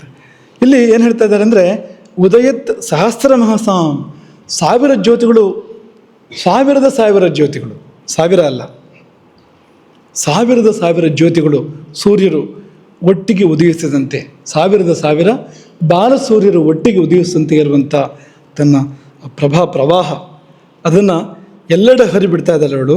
ಸೃಜತೀವ ಚಂದ್ರಮಯ ಮಭ್ರಮಂಡಲಂ. ಇದೆಲ್ಲ ಹಯಗ್ರೀವರ ಭಾಷೆ ಇದು. ಅಲ್ಲೇನು ಹೇಳ್ತಾರೆ ಅವರು ಅಂದರೆ, ನಿಮಗೆ ಮೋಡ ಗೊತ್ತಲ್ವಾ, ಚಂದ್ರನೂ ಗೊತ್ತಲ್ವಾ? ಮೋಡದಷ್ಟು ದೊಡ್ಡ ಚಂದ್ರನ ನೋಡಿದ್ದೀರ ನೀವು? ಮುಖ ಯಾಕೆ ಹಾಗೆ ಮಾಡ್ತೀರಿ? ಎಲ್ಲರೂ ನೋಡಿದ್ದೀರಾ? ಈಗ ದೊಡ್ಡ ದೊಡ್ಡ ಮೋಡಗಳೆಲ್ಲ ಕಾಣ್ತಾವಲ್ವಾ, ಈಗ ಮಳೆ ಬರುವ ಸಮಯ ಬಂದರೆ ಎಷ್ಟು ಮೋಡಗಳು, ದೊಡ್ಡ ದೊಡ್ಡ ಮೋಡಗಳು, ಕಾರ್ ಮೋಡಗಳು, ಅಷ್ಟು ದೊಡ್ಡ ಚಂದ್ರನ ನೋಡಿದ್ದೀರಾ? ಹಾಗಿತ್ತಂತೆ. ಅಂದರೆ ಅಭ್ರಮಯಂ ಚಂದ್ರಮಯಂ ಅಭ್ರಮಂಡಲಂ, ಚಂದ್ರಮಯವಾದ ಅಭ್ರಮಂಡಲವನ್ನು ಸೃಷ್ಟಿ ಮಾಡುವವಳಂತೆ ಅವಳ ಪ್ರಭೆ. ಬೆಳದಿಂಗಳು ಆಗಿದೆ ಅದು ಅಂತ, ಅದು ಎಲ್ಲ ಕಡೆ ಹರಡಿದೆ, ಅದು ಮೋಡದ ಹಾಗೆ ಎಲ್ಲ ಕಡೆ ಹರಡಿದೆ. ಹಾಗಾಗಿ ಚಂದ್ರನೇ ಮೋಡವಾಗಿ ಹರಡದಂತೆ ಇತ್ತಪ್ಪ ಅಲ್ಲಿ ಅಂತ ಹಯಗ್ರೀವರು ವರ್ಣನೆ ಮಾಡ್ತಾರೆ. ಅವಳ ವೈಭವ ಅದು, ರಾಜರಾಜೇಶ್ವರಿಯ ವೈಭವ ಅಂತ. ಆ ಚಕ್ರರಾಜ ರಥದ ಮೇಲೊಂದು ಶ್ವೇತಛತ್ರ ಇದೆಯಂತೆ. ಶ್ವೇತಛತ್ರ ಅದರ ವಿಸ್ತಾರ ಎಷ್ಟು ಶ್ವೇತಛತ್ರದ್ದು ಅಂದರೆ 10 ಯೋಜನಾಯತಿಮತ, 10 ಯೋಜನ ವಿಸ್ತಾರದ ಶ್ವೇತಛತ್ರ. ಇದೆಲ್ಲ ಪಾರಮೇಷ್ಠಿ ಚಿಹ್ನೆಗಳು, ಅದಕ್ಕೋಸ್ಕರ ನಿಮಗೆ ಇದು ನಡೀತಾ ಇರುವಂಥದ್ದು ಚಕ್ರವರ್ತಿ ಚಿಹ್ನೆಗಳು ಅಂತ. ರಾಜರಾಜೇಶ್ವರಿ ಅಲ್ವ ಅವಳು. ಈ ಚಕ್ರವರ್ತಿತ್ವಕ್ಕೆ ಅವಳಿಗಿಂತ ದೊಡ್ಡ ಉದಾಹರಣೆ ಬೇರೆ ಯಾವುದೂ ಇಲ್ಲ ಅಂತ. ಅವಳು ಸಾಮ್ರಾಜ್ಯ ಸಿಂಹಾಸನ ಏರಿ ಜಗತ್ಪಾಲನೆ ಮಾಡ್ತಕ್ಕಂಥವಳು ಅವಳು ರಾಜರಾಜೇಶ್ವರಿ. ಹಾಗಾಗಿ ಅವಳ ಛತ್ರ ಹೇಗಿದೆ ಅಂತ ಅಂದರೆ 10 ಯೋಜನಾಯತಿಮತ, 10 ಯೋಜನದ ವಿಸ್ತಾರ ಆ ಛತ್ರಕ್ಕೆ. ಜಗತ್ರಯೀಂ ಅಭಿವೃಣ್ವತ, 3 ಲೋಕವನ್ನೇ ಮುಚ್ಚಿದೆಯೋ ಏನೋ ಎಂಬಂತೆ ಇದೆ, ಇನ್ನೊಂದು ಆಕಾಶವೋ ಏನೋ ಎಂಬಂತೆ ಇದೆಯಂತೆ ಅವಳ ಶ್ವೇತಛತ್ರ ಅಂತ. ಯಾತ್ರೆಯಿಂದ ಮಾಡಿದರೆ ಶ್ವೇತಛತ್ರವನ್ನು, ಯಾವ ನೂಲು, ರೇಷ್ಮೆ ನೂಲ ಅದು ಅಂತ ಕೇಳಿದ್ರೆ ವಿಷದ ಮೌಕ್ತಿಕಾತ್ಮನ, ಮುತ್ತಿನಿಂದಲೇ ರಚಿತವಾದ ಶ್ವೇತಛತ್ರ ಅದು. ಅಲ್ಲಿ ನೂಲು ಗೀಲು ಏನಿಲ್ಲ, ಕೇವಲ ಉತ್ತಮ ಜಾತಿಯ ಮುತ್ತು, ಆ ಮುತ್ತುಗಳಿಂದಲೇ ಇಡೀ ಶ್ವೇತಛತ್ರವನ್ನು ವಿರಚನೆ ಮಾಡಿದಾರಂತೆ. ಎಷ್ಟು ತಂಪಿರ್ಬೋದು ನೋಡಿ ಅದರ ಕೆಳಗೆ ಅಂತ. ಧವಲಾತ ಪತ್ರ ವಲಯೇನ ಭಾಸುರ ಶಶಿಮಂಡಲಸ್ಯ ಸಖಿತಾಮುಪೇಯುಷ. ಆ ಶ್ವೇತಛತ್ರ ಚಂದ್ರನ ಸಖಿ ಅಂತೆ ಅದು. ಅಂದ್ರೆ ಹಾಗೆ ಇದೆ, ಚಂದ್ರನ ಥರ ಇದೆ ಅಂತ ಹೇಳೋದಕ್ಕೆ ಅವರು ಚಂದ್ರನ ಸಖಿ ಇದು. ಅಂಥ ಶ್ವೇತಛತ್ರದಿಂದ ಆಕೆ ಕಂಗೊಳಿಸ್ತಾಳೆ ರಾಜರಾಜೇಶ್ವರಿ. ಆಮೇಲೆ ಚಾಮರ ಚತುಷ್ಟಯೇನ ಚ ಅಂತ 4 ಚಾಮರಗಳು ಆಕೆಗೆ ಅದನ್ನು ಬೀಸ್ತಾ ಇದ್ದಾರೆ, 4 ಚಾಮರಗಳನ್ನು. ಅಭಿವೇಜಿತ ಅಂದರೆ ಆಕೆಗೆ 4 ಚಾಮರಗಳನ್ನು ಬೀಸ್ತಾ ಇದ್ದಾರೆ. ಆ ಚಾಮರಗಳು ಹೇಗಿದೆ ಅಂದರೆ ಮಣಿಕಾಂಡ ಶೋಭಿನ. ಆ ಚಾಮರಕ್ಕೊಂದು ಕಾಂಡ ಇರುತ್ತೆ. ಚಾಮರ ಅಂದ್ರೆ ಏನು? ಚಮರಿ ಮೃಗದ ಏನು? ಚಮರಿ ಮೃಗದ್ದು ಚಮರಿ ಮೃಗದ ಕೂದಲು, ಅದು ಚಾಮರ ಅದು.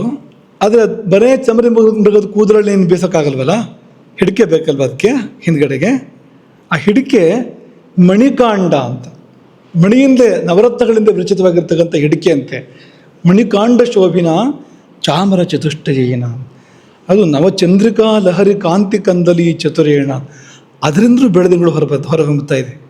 ಒಂದೊಂದು ಚಾಮರದಿಂದಲೂ ಕೂಡ ಬೆಳದಿಂಗಳು ಹೊರಹೊಮ್ಮುತ್ತಾ ಇದೆ. ಅಂತಹ 4 ಚಾಮರಗಳು ವಿಜಯ ಮೊದಲಾದ 4 ಪರಿಚಾರಕಿಯರು ಬೀಸ್ತಾ ಇದ್ದಾರೆ ಆಕೆಗೆ ಅಂತ. 4 ದೇವಿಯರು. ಮುಂದಿನ ಶ್ಲೋಕ, ಇದಕ್ಕೋಸ್ಕರ ನಾವು ಇದನ್ನು ನಿಮಗೆ ಹೇಳೋಕೆ ಹೊರಟು.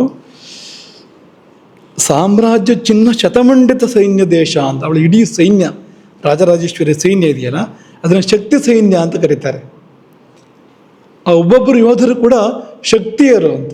ರಾಜರಾಜೇಶ್ವರಿಯ ಸೈನಿಕರು ಇರ್ತಾರಲ್ಲ, ಅಲ್ಲಿ ಯಾರು ಪುರುಷರು ಇಲ್ಲ, ಅಲ್ಲಿ ಅಪರೂಪಕ್ಕೆ ಕೆಲವರನ್ನು ಬಿಟ್ಟರೆ ಮತ್ತೆಲ್ಲ ಹೆಣ್ಮಕ್ಳೇ ಇರುವಂಥದ್ದು, ದೇವಿಯರು ಇರುವಂಥದ್ದು. ಅವರೆಲ್ಲರೂ ಶಕ್ತಿಯರು ಅಂತ. ಈಕೆ ಮಹಾಶಕ್ತಿ. ಮಹಾಶಕ್ತಿ ಕುಂಡಲಿನಿ ಬಿಸ ತಂತು ತನೀಯಸಿ ಅಲ್ವಾ. ಅವಳು ಮಹಾಶಕ್ತಿ, ಅವಳ ಪರಿವಾರ ಎಲ್ಲ ಶಕ್ತಿಯರು. ಆ ಶಕ್ತಿ ಸೈನ್ಯ ಏನಿದೆ ಅಲ್ಲಿ 100 ಚಕ್ರವರ್ತಿ ಲಾಂಛನಗಳಂತೆ. ಅಲ್ಲಲ್ಲಿ ಆ ಚಕ್ರವರ್ತಿ ಲಾಂಛನಗಳನ್ನು, ಉದಾಹರಣೆಗೆ ಸೂರ್ಯ ಚಂದ್ರ ಇರ್ಬೋದು, ಮಕರ ತೋರಣ ಇರ್ಬೋದು, ಹಗಲು ದೀವಟಿಗೆ ಇರ್ಬೋದು, ಇವೆಲ್ಲ ಚಕ್ರವರ್ತಿ ಲಾಂಛನಗಳು ಅಂತ. ಇಂತಹ ಸಾಮ್ರಾಜ್ಯ ಚಿಹ್ನ ಶತಮಂಡಿತ ಸೈನ್ಯ ದೇಶ, 106 ಸಾಮ್ರಾಜ್ಯ ಚಿಹ್ನೆಗಳಿಂದ ಮಂಡಿತವಾಗಿರ್ತಕ್ಕಂಥ ಸೈನ್ಯ ಪ್ರದೇಶ ಆಕೆ ಇದ್ದು. ಅದ್ಯಾಕೆ ಆಗಿದೆ ಅಂತಂದರೆ, ಶಕ್ತೈಕ ರಾಜ್ಯ ಪದವಿ ನಭಿಸೂಚಯಂತಿ. ಈ ಜಗತ್ತಲ್ಲಿ ಬೇರೆ ರಾಜ್ಯ ಇಲ್ಲ, ಶಕ್ತಿ ರಾಜ್ಯ ಮಾತ್ರ ಇರುವಂಥದ್ದು. ಆಕೆಯ ರಾಜ್ಯ ಮಾತ್ರ ಇರುವಂಥದ್ದು, ರಾಜರಾಜೇಶ್ವರಿಯ ರಾಜ್ಯ. ಬೇರೆ ರಾಜ್ಯ ಇಲ್ಲ, ಏಕರಾಜ್ಯ ಅಂತ, ಶಕ್ತೈಕ ರಾಜ್ಯ. ಅದನ್ನು ಸೂಚಿಸುವ ಸಲುವಾಗಿ ಬಂಡಾಸುರನ ರಾಜ್ಯ ಇಲ್ಲ ಇನ್ನು ಮುಂದೆ ಅನ್ನುವುದನ್ನು ಸೂಚಿಸುವಂತೆ ಸರ್ವತ್ರ ಚಕ್ರವರ್ತಿ ಲಾಂಛನಗಳು ಆ ಸೇನೆಯಲ್ಲಿ ಶೋಭಿಸ್ತಾ ಇದ್ವು ಅಂತ. ಹೀಗೆ ತುಂಬ ಇದೆ ಆ ರೀತಿಯದ್ದು. ಬ್ರಹ್ಮೇಂದ್ರ ರುದ್ರ ಹರಿಮುಖ್ಯ ಸುರೋತ್ತಮಾನ ವಕ್ತ್ರಾಣಿ ವರ್ಧಿತ ನುತೀನಿ ಕಟಾಕ್ಷಯಂತಿ ಅಂತ. ಅವಳು ಕಟಾಕ್ಷ ವೀಕ್ಷಣೆ ಅವಳದ್ದು ಎಲ್ಲಿ ಬೀಳ್ತಾ ಇದೆ ಅಂದರೆ ಬ್ರಹ್ಮನ ಮೇಲೆ, ಇಂದ್ರನ ಮೇಲೆ, ರುದ್ರನ ಮೇಲೆ, ಹರಿಯ ಮೇಲೆ, ಇಂಥವ್ರ ಮೇಲೆ ಅವಳ ಕಟಾಕ್ಷಪಾತ ಆಗ್ತಾ ಇದೆ. ಅಂಥ ಒಂದು ವೈಭವ ಆಕೆ ಇದ್ದು ಅಂತ. ಅದನ್ನು ಯಾಕೆ ನೆನಪು ಮಾಡ್ಕೊಂಡಂದರೆ, ಹೀಗೆ ಚಕ್ರವರ್ತಿ ವೈಭವಗಳು ಇರ್ತವೆ ಅಂತ. ಚಕ್ರವರ್ತಿ ವೈಭವನ್ನೆಲ್ಲರೂ ನೋಡಬೇಕು ಅಂತ ನಿಮಗನ್ಸಿದ್ರೆ ನೀವು ನೇರವಾಗಿ ರಾಜರಾಜೇಶ್ವರಿ ಸನ್ನಿಧಿಗೆ ಹೋಗಬೇಕು. ಸುಲಭ ಅಲ್ಲ ಅಲ್ಲಿ ಹೋಗೋದು. ಅಲ್ಲಿ ಹೋದರೆ ನಿಜವಾದ ವೈಭವ ಏನು, ಚಕ್ರವರ್ತಿನಿ ಹೇಗಿರ್ತಾಳೆ ಅನ್ನೋದನ್ನು ಗಮನಿಸ್ಬೋದು. ಕಾಮೇಶ್ವರ ಚಕ್ರವರ್ತಿ, ಕಾಮೇಶ್ವರಿ ಚಕ್ರವರ್ತಿನಿ. ಕಾಮೇಶ್ವರ ಏನೂ ಮಾಡೋದಿಲ್ಲ, ಮೌನ ಉಪಸ್ಥಿತಿ ಕಾಮೇಶ್ವರನದ್ದು. ಎಲ್ಲ ಚಕ್ರವರ್ತಿನಿ ಇವಳೇ ಮಾಡೋದು. ಲಲಿತಾ ತ್ರಿಪುರ ಸುಂದರಿ ಎಲ್ಲವನ್ನು ಕೂಡ ನಡೆಸುವಂಥದ್ದು, ಮಾಡುವಂಥದ್ದು. ಹಾಗಂತೆ ಅದು ಅಂತ ಮಾಡ್ತಾನಂತೆ ಅವನು. ಏನು ಮಾಡ್ತಾನಂದ್ರೆ, ಯಾರು ಸಿದ್ಧ ಪುರುಷರಿದ್ದರೆ, ಜ್ಞಾನಿಗಳಿದ್ದರೆ ಅವ್ರಿಗೆ ಅನುಗ್ರಹ ಮಾಡೋದಕ್ಕೆ ಕಾಮೇಶ್ವರನಂತೆ, ಸಾಮಾನ್ಯ ಜನರಿಗೆ ಅನುಗ್ರಹ ಮಾಡೋದಕ್ಕೆ ಕಾಮೇಶ್ವರಿ ಅಂತೆ. ಹಾಗೊಂದು ವಿಭಾಗ ಬೇರೆ ಮಾಡ್ಕೊಂಡಿದ್ದಾರೆ ಅಂತವ್ರು. ಹಾಗಾಗಿ ಯಾರು ನಾನು ಸಾಮಾನ್ಯ ಅಂತ ಯಾರಿಗೆಲ್ಲ ಇದೆ ಅವ್ರಿಗೆ ಆಕೆ ಸುಲಭ ಅಂತ. ನಾನು ಮಾನ್ಯ ಅಂತಿದ್ರೆ ಕಾಮೇಶ್ವರನ ಒಲಿಸ್ಬೇಕು ನೀವು. ನಿಜವಾಗಿ ಮಾನ್ಯರಾದರೆ ಒಲಿತಾನೆ, ಇಲ್ದಿದ್ದು ಒಲಿಯೋದಿಲ್ಲ. ನಂದಲ್ಲ ಅಂತ ಹೇಳ್ಬಿಡ್ತಾನೆ ಅವನು ಅಂತ. ಹಾಗಾಗಿ ಯಾರು ಮಾನ್ಯರಾಗದೆ ನಾನು ಮಾನ್ಯ ಅಂತ ಅಂದ್ಕೊಂಡಿರ್ತಾರೆ. ಅವ್ರಿಗೆ ಈ ಕಡೆ ಕಾಮೇಶ್ವರಿಯೂ ಇಲ್ಲ, ಆ ಕಡೆಗೆ ಕಾಮೇಶ್ವರನೂ ಇಲ್ಲ ಅಂತ, ಮೂರನೇದು ಯಾವುದೂ ಇಲ್ಲ ಅಂತ, ಎರಡೇ ಇರುವಂಥದ್ದು ಕಾಮೇಶ್ವರ ಕಾಮೇಶ್ವರಿ, ಅವರಿಬ್ಬರು ಜಗತ್ತನ್ನು ಪರಿಪಾಲನೆ ಮಾಡುವಂಥದ್ದು ಎಂಬುದಾಗಿ ಲಲಿತೋಪಾಖ್ಯಾನ ಬ್ರಹ್ಮಾಂಡ ಪುರಾಣ ನಿರೂಪಣೆ ಮಾಡುವಂಥದ್ದು. ಅಷ್ಟು ವೈಭವ ಆ ರಾಜರಾಜೇಶ್ವರಿಯದ್ದು. ಆದರೆ ಅವಳು ಮಹಾಶಕ್ತಿ, ಆದಿಶಕ್ತಿ, ಸರ್ವಶಕ್ತಿಯಾದ ಕಾರಣ ಅಲ್ಲಿ ಮದಕ್ಕೆಡೆ ಇಲ್ಲ.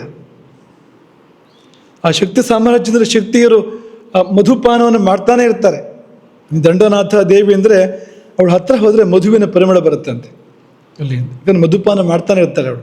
ಶ್ಯಾಮಲಾದೇವಿ, ಸಂಗೀತ ನಿಮ್ಗೆ ಒಲಿಬೇಕು ಅಥವಾ ಯಾವುದೇ ವಿದ್ಯೆ ಒಲಿಬೇಕು ಅಂದರೆ ಅವಳು ಕೃಪೆ ಇಲ್ಲದೆ ಆಗೋದೇ ಇಲ್ಲ ಅದು.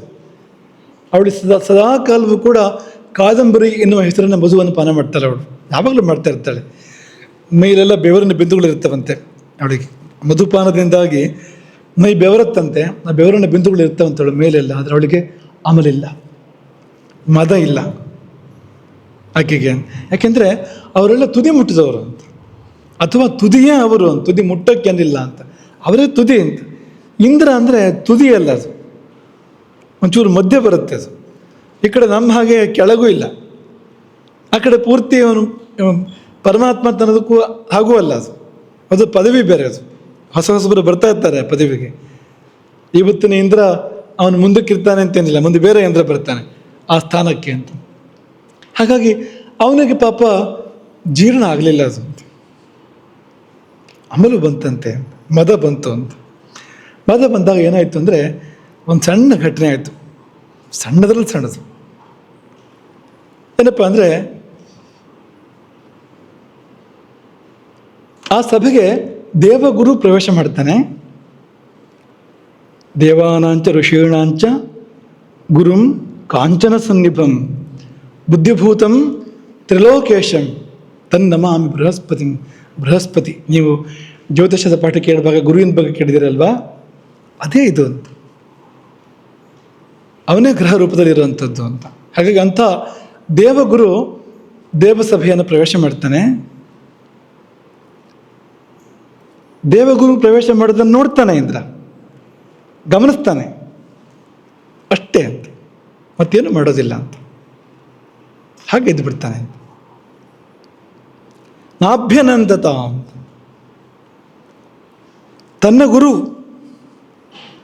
ತನ್ನವರಿಗೆಲ್ಲ ಗುರು, 33 ಕೋಟಿ ದೇವತೆಗಳಿಗೂ ಗುರು, ಋಷಿಗಳಿಗೂ ಗುರು. ದೇವಾನಾಂಚ ಋಷೀಣಾಂಚ ಗುರುಂ, ಋಷಿಗಳಿಗೂ ಪರಮರ್ಷಿಗಳಿಗೂ ಬ್ರಹ್ಮರ್ಷಿಗಳಿಗೂ ಕೂಡ ಗುರು ಅವನು, ದೇವತೆಗಳಿಗೂ ಕೂಡ ಗುರು. ಅಂದರೆ ಒಂದು ಮಾತಲ್ಲಿ ಹೇಳೋದಾದರೆ ದಿವ್ಯ ಶಕ್ತಿಗಳು ಅಂತ ಏನಿದೆಯೋ ಈ ಸೃಷ್ಟಿಯಲ್ಲಿ ಎಲ್ಲ ದಿವ್ಯ ಶಕ್ತಿಗಳಿಗೆ ಗುರು ಅವನು. ಅಂಥವನು ಸಭೆಯನ್ನು ಪ್ರವೇಶ ಮಾಡಿದಾಗ ನಾಭ್ಯನಂದತ. ಯಾವ ರೀತಿ ಗೌರವ ಕೊಡಬೇಕೋ ಆ ರೀತಿ ಗೌರವವನ್ನು ಕೊಡಲಿಲ್ಲ. ಏನು ಗೌರವ ಕೊಡಬೇಕಾಗಿತ್ತು? ಪ್ರತ್ಯುತ್ಥಾನ ಅಂದ್ರೇನು? ಎದ್ದು ನಿಲ್ಲಬೇಕು.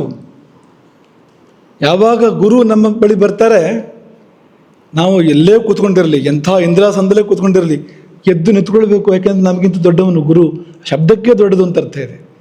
ಗುರು ಶಬ್ದಕ್ಕೆ ಹಿರಿದಾದುದು ಎನ್ನುವ ಅರ್ಥ ಇದೆ ಅಂತ. ಬಂದು ಕೂಡ ನಿಂತ್ಕೊಳ್ಬೇಕು ಅಂತ. ಪ್ರತ್ಯುತ್ಥಾನ, ಅಭಿವಾದನ, ಆಸನ ಪ್ರದಾನ.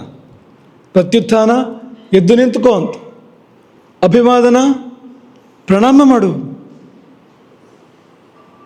ಆಸನ ಪ್ರದಾನ ಉಚಿತಾಸನವನ್ನು ಕೊಡು. ನೀನು ನಿಂತ್ಕೊಂಡೇ ಇರು. ಕೂತ್ಕೊ ಅಂದರೆ ಕೂತ್ಕೋ ಅಂದರೆ ಅರ್ಧಾಸನದಲ್ಲಿ ಕೂತ್ಕೋಬಾರ್ದು, ಯಾವುದೇ ಕಾರಣಕ್ಕೂ ಪಕ್ಕದಲ್ಲೋಗಿ ಕೂತ್ಕೋಬಾರ್ದು, ನಿಷಿದ್ಧ ಅದು. ಅಥವಾ ಅಷ್ಟೇ ಎತ್ತರದ ಆಸನದಲ್ಲಿ ಕೂತ್ಕೋಬಾರ್ದು, ಕೆಳಗೆ ಕೂತ್ಕೋಬೇಕು. ಅಷ್ಟೇ ಎತ್ತರದಲ್ಲಿ ಕೂತ್ಕೋಬಾರ್ದು ಯಾವುದೇ ಕಾರಣಕ್ಕೂ. ಸಮಾನ ಇನ್ನೊಂದು ಅಷ್ಟೇ ಎತ್ತರದ ಇನ್ನೊಂದು ಆಸನ ಇದೆ ಅಂದರೆ ನಾನು ನನ್ನ ಗುರುಗಳು ಒಟ್ಟಿಗೆ ಕೂತ್ಕೊಳ್ಳೋದು ಅಂತ ಕೂತ್ಕೋಬಾರ್ದು, ಹಾಗೆಲ್ಲ ಅಂತ ನಿಂತ್ಕೋಬೇಕು. ಇದು ಯಾವುದನ್ನು ಮಾಡಲಿಲ್ಲ. ನಿಮಗೆ ಶ್ರವಣಕುಮಾರನ ಪಾಠದಲ್ಲಿ ಹೇಳಿದ್ವು, ಗುರುಸ್ಥಾನೀಯರು ಯಾರಿರ್ತಾರೆ ಅವರು ಬಂದಾಗ ಅನುವರ್ತನ ಮೇತೇಶಾಂ ಕಾರ್ಯಂ, ಅನುವರ್ತನವನ್ನು ಮಾಡಬೇಕು ನಾವು. ಮನೋವಾಕ್ಕಾಯ ಕರ್ಮಭಿ, ಮನಸ್ಸಿನಿಂದ, ಮಾತಿನಿಂದ, ಕರ್ಮದಿಂದ, ದೇಹದಿಂದ ಎಲ್ಲ ರೀತಿಯಿಂದ ಅನುವರ್ತನ ಮಾಡಬೇಕು. ಅಂದರೆ ಮನಸ್ಸಿನಲ್ಲಿ ವಿನಯ ತುಂಬಿಕೊಳ್ಬೇಕು, ಮಾತಿನಲ್ಲಿ ಅಭಿವಾದಯೇ ಪ್ರಣಾಮ ವ್ಯಕ್ತ ಆಗಬೇಕು ಮಾತಿನಲ್ಲಿ, ದೇಹ ಬಗ್ಗಬೇಕು, ಆ ನಮಸ್ಕಾರದ ಕರ್ಮವನ್ನು ಮಾಡಬೇಕು. ಮನೋವಾಕ್ಕಾಯ ಕರ್ಮಭಿಹಿ ಗುರುಂ ದೃಷ್ಟ ಸಮುತ್ತಿಷ್ಠೇತ್. ಗುರುವನ್ನು ಕಂಡು ಎದ್ದು ನಿಲ್ಲು. ಅಭಿವಾದನ ಮಾಡು. ಕೃತಾಂಜಲಿ, ಕೈ ಮುಗಿದು ನಿಂತ್ಕೋ. ಅಭಿವಾದನ ನಂತರ ಕೂಡ ಕೈ ಮುಗಿದು ನಿಂತ್ಕೋ. ನೈತೆ ರೂಪ ವಿಷಯ ಸಾರ್ಧಂ, ಒಟ್ಟಿಗೆ ಕೂತ್ಕೋಬೇಡ ಅಂತ. ವಿವಾದೆಯನ್ನು ಆತ್ಮಕಾರಣ, ಯಾವ ಕಾರಣಕ್ಕೂ ಗುರುವಿನೊಟ್ಟಿಗೆ ವಿವಾದವನ್ನು ಗಂಟು ಹಾಕಿಕೊಳ್ಳಬೇಡ. ಜಗಳವನ್ನು ಗುರುವಿನೊಟ್ಟಿಗೆ ಮಾಡಬೇಡ, ಕಲಹವನ್ನು ಏರ್ಪಡಿಸ್ಕೊಳ್ಬೇಡ. ಅದಕ್ಕೆ ನೀ ಸೋತರೂ ಪರವಾಗಿಲ್ಲ, ಆದರೆ ಕಲಹ ಬೇಡ ಗುರುವಿನೊಟ್ಟಿಗೆ ಅಂತ. ಕೊನೆಗೆ ಈ ಮಾತನ್ನು ಹೇಳಿದ್ವಲ್ವಾ, ಉದಿತೋಪಿ ಗುಣೈರನ್ಯೈಹಿ ಗುರುದ್ವೇಷಿ ಪತತ್ಯಧ. ಎಷ್ಟೇ ಗುಣಗಳಿರಲಿ, ಎಷ್ಟೇ ಸಾಮರ್ಥ್ಯ ಇರಲಿ, ಸಂಪತ್ತಿರಲಿ, ಅವನು ಗುರುದ್ವೇಷ ಆಗ್ತಾನೆ ಅಂತಂದರೆ ಪತತಿ ಅಧಃ, ಬಿಡ್ತಾನೆ ಕೆಳಗೆ. ಈಗ ಇದನ್ನು ದೇವೇಂದ್ರ ಮಾಡಿದ್ದಾನೆ. ದೇವೇಂದ್ರ ಆಗಿದ್ದರಿಂದ ಜೀರ್ಣ ಆಗ್ಬೋದಾ? ಇದು ದೇವತೆ ಅಲ್ವಾ, ಮಹಾದೇವತೆ, ಸಾಮಾನ್ಯ ದೇವತೆ ಅಲ್ಲ, ದೇವತೆಗಳ ಅಧಿಪತಿ ಅಂತ. ಹಾಗಾಗಿ ಅವನಿಗೆ ಪೂರೈಸ್ಬೋದಾ? ಈ ಪ್ರಪಂಚದಲ್ಲಿ ನೋಡ್ತೇವೆ ನಾವು, ಈ ಕೆಲವೆಲ್ಲ ನಿಯಮಗಳು ನಮಗೆಲ್ಲ ಪೂರೈಸೋದಿಲ್ಲ, ಆದರೆ ದೊಡ್ಡವರು ಅಂತ ಇರ್ತಾರಲ್ಲ ಅವ್ರಿಗೆ ಪೂರೈಸುತ್ತೆ ಅಂತ. ಅದೇ ತಪ್ಪನ್ನು ದೊಡ್ಡವರು ಮಾಡಿದ್ರೆ ತಪ್ಪಲ್ಲ ಅಂತ. ಅದೇ ಸಾಮಾನ್ಯ ಜನ ಮಾಡಿದರೆ ಕಾನೂನು ಪ್ರಕಾರ ಇಂತಿಷ್ಟು ದಂಡ, ನಿನಗೆ ಶಿಕ್ಷೆ ಅಂತೆಲ್ಲ ಬಂದ್ಬಿಡುತ್ತೆ ಅಂತ ಅಲ್ವಾ. ಹೀಗಾಗಿ ಇಷ್ಟೆಲ್ಲ ದೊಡ್ಡವನು ಇಂದ್ರ, ಅವನಿಗೆ ಪೂರೈಸ್ಬೋದ ಇದು ಅಂತಂದರೆ ನೋಡ್ಬೇಕು ಏನಾಗುತ್ತೆ ಅಂತ. ವಾಚಸ್ಪತಿ, ಅವನಿಗೆ ವಾಚಸ್ಪತಿ ಅಂತ ಹೆಸರು, ಯಾಕೆಂದರೆ ವಾಕ್ಯಗೆಲ್ಲ ಅಧಿಪತಿ ಅವನು. ಇಲ್ಲಿ ಅವನ ನೆಲೆ, ಕಂಠದಲ್ಲಿ ಅವನ ನೆಲೆ ಇರ್ತಕ್ಕಂಥದ್ದು, ವಿಶುದ್ಧಿ ಚಕ್ರದಲ್ಲಿ ಗುರು ನೆಲೆಸುವಂಥದ್ದು. ಹಾಗಾಗಿ ವಾಚಸ್ಪತಿಂ ಮುನಿವರಂ ಸುರಾಸುರ ನಮಸ್ಕೃತಂ. ದೇವತೆಗಳಿಗೆ ಗುರುವೇ ಅವನು, ದೇವತೆಗಳಿಂದ ವಂದಿತ ಅವನು. ಅಸುರರು ಮರ್ಯಾದೆ ಕೊಡ್ತಾರಂತ ಅವನಿಗೆ. ಯದ್ಯಪಿ ಅಸುರರು ಸುರದ್ವೇಷಿಗಳು, ದೇವತೆಗಳ ವೈರಿಗಳು. ಈ ಅಸುರರನ್ನು ಮೆಟ್ಟುವುದನ್ನು ಗುರುವೇ ಹೇಳ್ಕೊಡುವಂಥದ್ದು ದೇವತೆಗಳಿಗೆ. ದೇವತೆಗಳ ಸಹಾಯ ಇಲ್ಲ, ಸಾಧ್ಯ ಇಲ್ಲ ಅದು. ಹೀಗಿದ್ದರೂ ಕೂಡ ಅಸುರರು ಮರ್ಯಾದೆ ಕೊಡ್ತಾರಂತೆ ಗುರುವಿಗೆ. ಯಾಕೆಂದರೆ ಎಲ್ಲಿಯಾದರೂ ಗುರುವಿಗೆ ಅಸಮಾಧಾನ ಅಂತಂದರೆ ಏನಾಗ್ತೇವೋ ನಾವು ಎನ್ನುವ ಭಯ ಅವರಿಗೂ ಇದೆ. ಹಾಗಾಗಿ ಸುರಾಸುರ ನಮಸ್ಕೃತಂ, ಇಂತಹ ತನ್ನ ಗುರು ಬಂದಾಗ ಸಭಾಗತಂ ಪಶ್ಯನ್ನಪಿ, ಸಭೆಯಲ್ಲಿ ಗುರುವಿನ ಆಗಮನವನ್ನು ಕಂಡೂ ಕೂಡ ನೋಚ್ಚ ಚಾಲ ಆಸನಾತ್, ಆಸನವನ್ನು ಬಿಟ್ಟು ಹೇಳಲಿಲ್ಲ, ಅಲುಗಾಡಲಿಲ್ಲ ಇಂದ್ರ ಅಂತ. ಗುರು ಏನು ಮಾಡಿರ್ಬೋದು ಆಗ? ಸಿಟ್ಟು ಬಂದಿರ್ಬೋದಾ ಗುರುವಿಗೆ? ಮುಖ ಕೆಂಪಾಗಿರ್ಬೋದಾ? ಒಡುಗಚ್ಚಿರ್ಬೋದಾ? ಗುರು ಮುಷ್ಟಿ ಕಟ್ಟಿರ್ಬೋದಾ?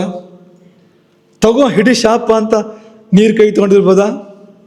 ಎಲ್ಲ ದೇವೇಂದ್ರ ಎಷ್ಟು ಸೊಕ್ಕು ನಿನಗೆ ಅಂಥೇಳಿ ಶಾಪ ಕೊಟ್ಟಿರ್ಬೋದಾ? ಗುರು ಏನು ಮಾಡಿರ್ಬೋದು?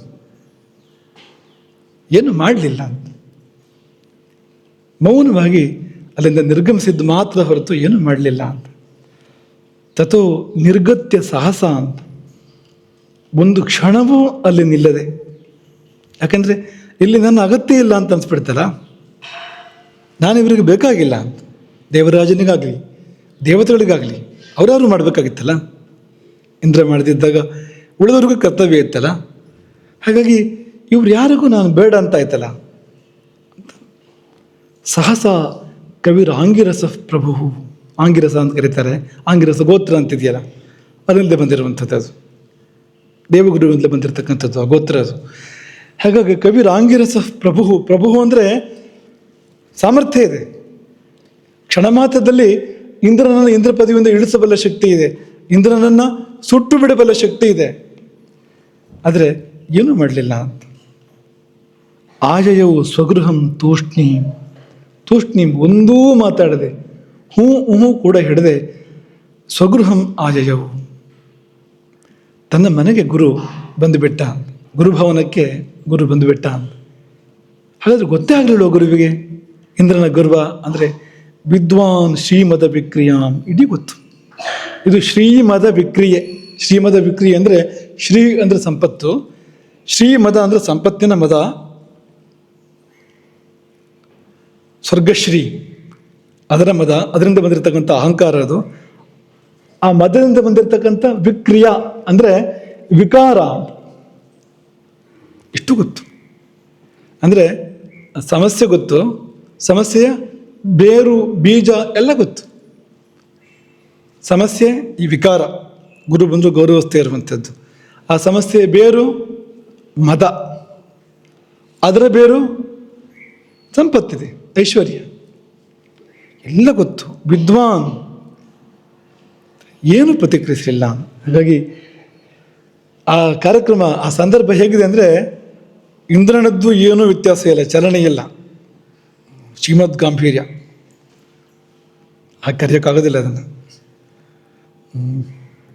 ಮದಗಾಂಭೀರ್ಯ ಅಂತ ಇಂದ್ರನದ್ದು ಅಂತ. ಹಾಗೆ ಇಂದ್ರನು ಕೂಡ ಅಲುಗಾಡಲಿಲ್ಲ, ದೇವಗುರುವು ಕೂಡ ಹಾಗೆ, ಅವನು ಅಲುಗಾಡಲಿಲ್ಲ ಅಂತ ಒಳಗಿಂದ ಅಂತ, ಒಂಚೂರು ವಿಚಲಿತನಾಗಲಿಲ್ಲ ಅಂತ. ತುಂಬ ಗಂಭೀರವಾಗಿ ಯಾವುದೇ ಪ್ರತಿಕ್ರಿಯೆ ವ್ಯಕ್ತಪಡಿಸದೆ, ಮುಖಭಾವದಲ್ಲೇ ಕೂಡ ವಿಕಾರವನ್ನು ಏರ್ಪಡಿಸದೆ ಅಲ್ಲಿಂದ ಗುರು ಹೊರಟು ಹೋಗ್ತಾನೆ. ಶ್ರೀರಾಮನ ಬಗ್ಗೆ ನಾವು ಕೇಳ್ತೇವೆ ನೋಡಿ. ಯುವರಾಜ್ಯ ಪದವಿಯನ್ನು ಪಡ್ಕೊಳ್ಳೋಕ್ಕೋಸ್ಕರ ಬಂದಿರುವಂಥದ್ದು ಅರಮನೆಗೆ. ಅಲ್ಲಿ ಅವನಿಗೆ ಹೇಳ್ತಾರೆ, ನಿನಗೆ ಯುವರಾಜ್ಯ ಇಲ್ಲ, ನೀನು ಭರತನಿಗೆ ಯುವರಾಜ್ಯ, ನೀನು ಕಾಡಿಗೆ ಹೋಗಬೇಕು ಅಂತ. ಕಾಡಿಗೆ ಹೋಗಬೇಕು ಅಂದರೆ ಮುಖದಲ್ಲಿ ಕೂಡ ವಿಕಾರ ಆಗಲಿಲ್ವಂತೆ ರಾಮನಿಗೆ ಅಂತ. ಸರ್ವಲೋಕಾತಗಸ್ಯೇವ ದೃಶ್ಯತೆಯ ಚಿತ್ತ ವಿಕ್ರಿಯ. 14 ಲೋಕಗಳನ್ನು ದಾಟಿ ನಿಂತವನಂತೆ ರಾಮ ಆ ಸಮಯದಲ್ಲಿ ಕಂಡ. ಯಾವುದೇ ಚಿತ್ತ ವಿಕಾರ ವ್ಯಕ್ತ ಆಗಲಿಲ್ಲ, ಮುಖದಲ್ಲಿ ಒಂದು ಚೂರು ಕೂಡ ವಿಕಾರ ವ್ಯಕ್ತ ಆಗಲಿಲ್ಲ ಅಂತ. ಇದೊಂದು 5 ನಿಮಿಷದಲ್ಲಿ ಇದರ ಒಂದು ಏನು ಅನ್ನೋದನ್ನು ಗಮನಿಸಿ ಆಮೇಲೆ ಇವತ್ತಿನ ಪಾಠವನ್ನು ಪರಿವರ್ತನೆ ಮಾಡೋಣ. ಗುರು ಏನು ಮಾಡಲೇ ಇಲ್ವಲ್ಲ, ಇಂದ್ರನ ಇಂತಹ ಒಂದು ಮದಾಂಧತೆಗೆ ಒಂದು ಪಾಠ ಕಲಿಸ್ಬೇಡ್ವಾ? ಗುರು ಅಲ್ವಾ ಅವನು, ಪಾಠ ಕಲಿಸ್ಬೇಡ್ವಾ? ಏನು ಮಾಡಲೇ ಇಲ್ವಲ್ಲ ಅಂದರೆ ಏನು ಮಾಡಬೇಕು ಅಂತಿಲ್ಲ ಅಂತ. ಏನೂ ಮಾಡದೆಯೂ ಗುರು ಪಾಠ ಕಲಿಸಬಲ್ಲ.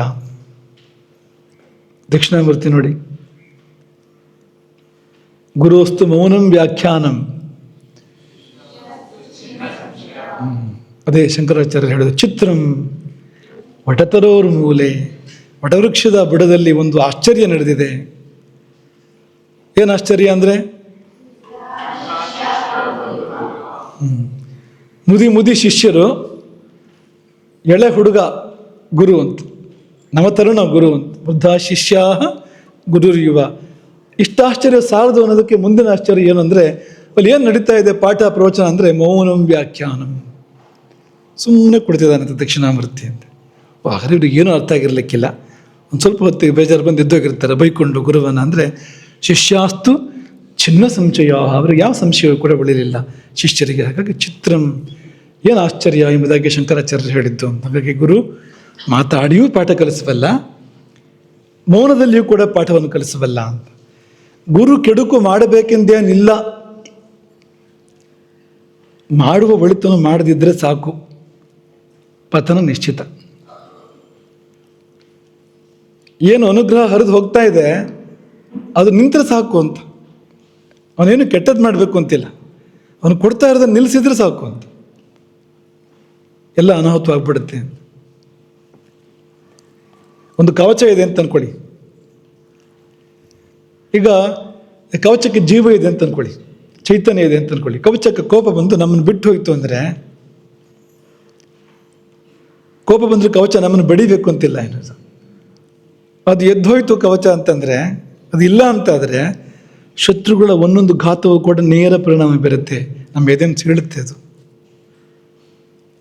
ಹಾಗೆ ಗುರುಕೃಪೆ ಎನ್ನುವಂಥದ್ದು ಒಂದು ಕವಚ ಇದ್ದಾಗ ಅದಿಲ್ಲ ಅಂದರೆ ಬಂದು ಮುತ್ತಿ ಬಿಡ್ತವೆ ನಮ್ಮನ್ನು. ದೌರ್ಭಾಗ್ಯ, ದೌರ್ಮನಸ್ಯ ಎಲ್ಲ ಬಂದು ಮುತ್ತು ಬಿಡುತ್ತೆ ನಮ್ಮನ್ನು ಅಂತ. ಎಲ್ಲ ದುಃಖಗಳು, ಕೇಡುಗಳು ಬಂದು ಆಕ್ರಮಿಸುತ್ತೆ ನಮ್ಮನ್ನು ಅಂತ. ರಜಸ್ಸು ತಮಸ್ಸುಗಳು ಬಂದು ಮೆಟ್ಟು ಬಿಡ್ತವೆ ನಮ್ಮನ್ನು. ಅದು ಇರುವ ಕಾರಣ ಸುಮ್ಮನೆ ಇದೆ ಇವೆಲ್ಲ. ಪ್ರಪಂಚದ ಎಲ್ಲ ಕೆಟ್ಟ ಶಕ್ತಿಗಳು, ಎಲ್ಲ ದೌರ್ಭಾಗ್ಯ ನಮ್ಮನ್ನು ಯಾಕೆ ಮುಟ್ತಾ ಇಲ್ಲ ಅಂದರೆ ಗುರುಕೃಪೆ ಕಾಯ್ತಾ ಇದೆ. ಅದು ಬಿಟ್ಟು ಹೋಯ್ತು ಅಂದರೆ ಅವೆಲ್ಲ ಬಂದು ಮುತ್ತು ಬಿಡುತ್ತಲ್ಲ. ಹಾಗಾಗಿ ಗುರು ಏನು ಕೆಟ್ಟದ್ದನ್ನು ತಾನಾಗಿ ಮಾಡಬೇಕು ಅಂತಿಲ್ಲ. ಶರೀರದಲ್ಲಿ ರೋಗ ನಿರೋಧಕ ಶಕ್ತಿ ಇದೆ ಅಲ್ವಾ? ರೋಗ ನಿರೋಧಕ ಜೀವಾಣುಗಳು ಎಷ್ಟೋ ಇದಾವಲ್ಲ ಶರೀರದಲ್ಲಿ. ಅವೆಲ್ಲ ಸುಮ್ಮನಾಗ್ಬಿಟ್ರೆ, ಅವು ಯಾವ ತಮ್ಮ ಕೆಲಸ ಮಾಡದೇ ಇದ್ದರೆ ಒಂದು ಥಂಡಿ ಆದರೂ ಸಾಕು ಸಾಯ್ತಾನೆ ಅವನು ಅಂತ, ಮತ್ತೇನು ಬೇಕು ಅಂತಿಲ್ಲ. ಒಂದು ಜ್ವರ ಬಂದರೆ ಸಾಕು ಸತ್ತೋಗ್ಬಿಡ್ತಾನೆ ಅವನು. ಯಾಕೆಂದರೆ ಹೊರಗಿನಿಂದ ಬರುವ ಕೆಡುಕುಗಳನ್ನು ತಡೆಯುವ ಯಾವ ವ್ಯವಸ್ಥೆ ಇಲ್ವಲ್ಲ ಅಂತ.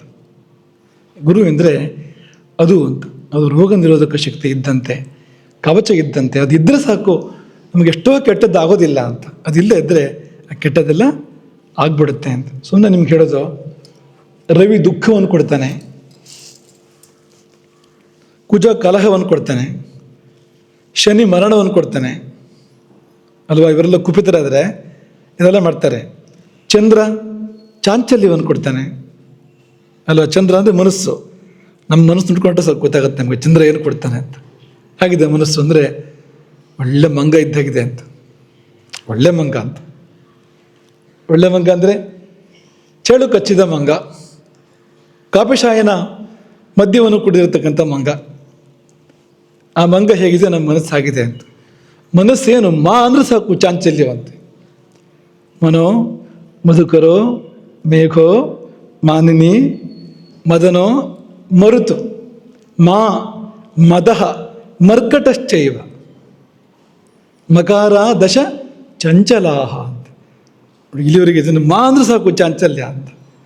ಮನೋ ಮಧುಕರೋ ಮೇಘೋ ಮಾನಿನಿ ಮದನಃ ಮರುತು ಮಾ ಮದಃ ಮರ್ಕಟಶ್ಚೈವ ಅಂತ ಅಲ್ವಾ. ಗಾಳಿ ಎಷ್ಟು ಸ್ಥಿರ ಅಲ್ವಾ, ಗಾಳಿ ಪರ್ವತದಂತೆ ಸತ್ತ ಹೋಗ್ತೀನವಲ್ಲ, ಅದನ್ನು ಸ್ಥಿರ ಆಗಿಬಿಟ್ರೆ. ಹಾಗೆ ಮಧುಕರ ದುಂಬಿ, ಏನು ನಿಷ್ಠೆ ದುಂಬಿ ಇದು. ಒಂದು ಹೂವಿಗೆ ಹೋದ್ರೆ ಒಂದೇ ಹೂವು, ಬೇರೆ ಹೂವಿಗೆ ಹೋಗೋದಿಲ್ಲ ಅಂತಿದ್ಯಾ? ಇಲ್ಲವೇ ಇಲ್ಲ. ಒಂದು ಕ್ಷಣ ಒಂದು ಹೂವಲ್ಲಿ ಅಂತಷ್ಟೇ ಅಂತ. ಮೇಘ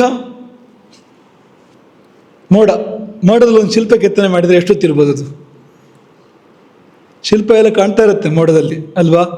ಕೆಲವು ಸಾರಿ ಎತ್ತಿನ ಹಾಕಿ ಕಾಣುತ್ತೆ, ಕೆಲವು ಸಾರಿ ಪಕ್ಷಿ ಹಾಕಿ ಕಾಣುತ್ತೆ, ಕೆಲವು ಸಾರಿ ಯಾವುದೊಂದು ಭವನದ ಹಾಕಿ ಕಾಣುತ್ತೆ. ಎಷ್ಟೊತ್ತು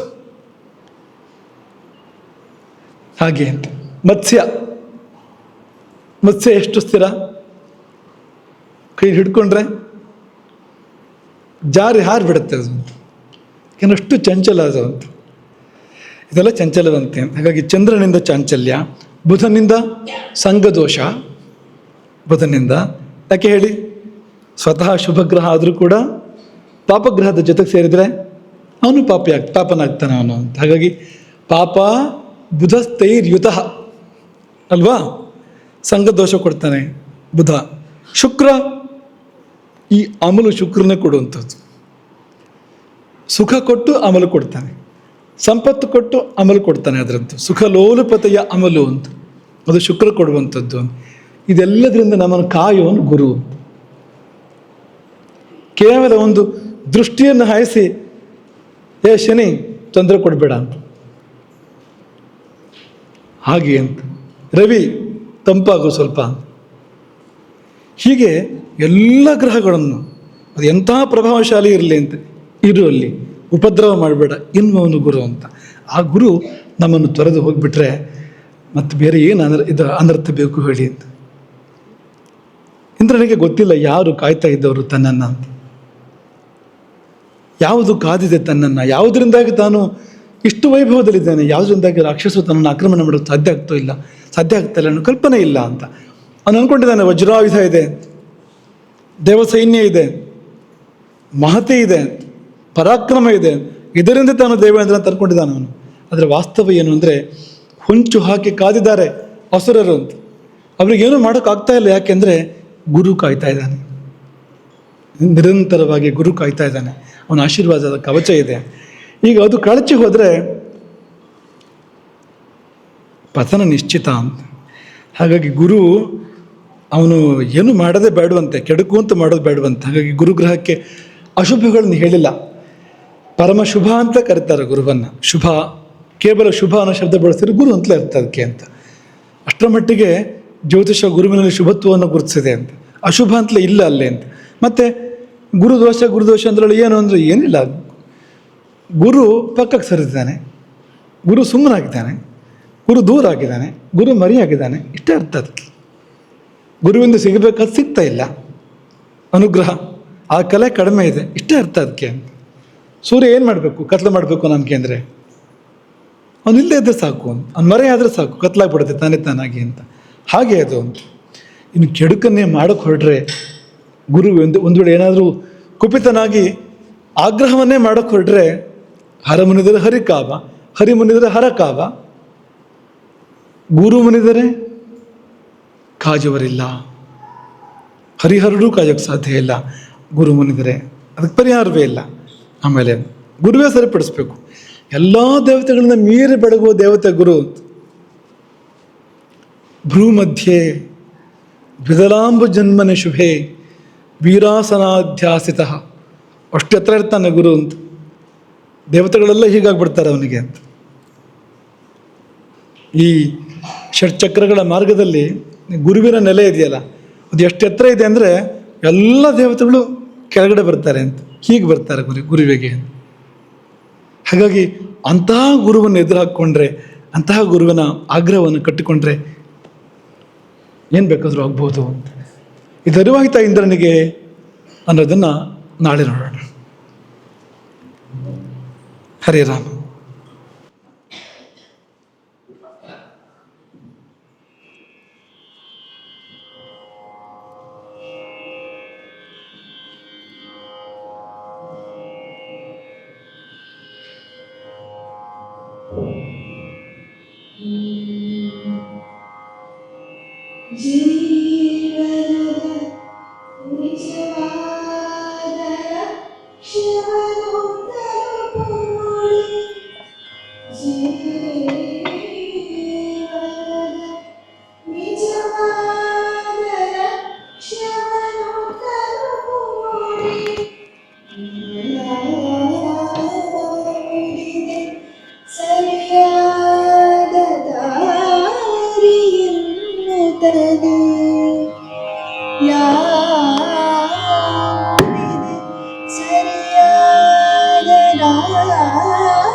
ಸಂಸ್ಕಾರಿ ಜೀವಗಳಿಗೆ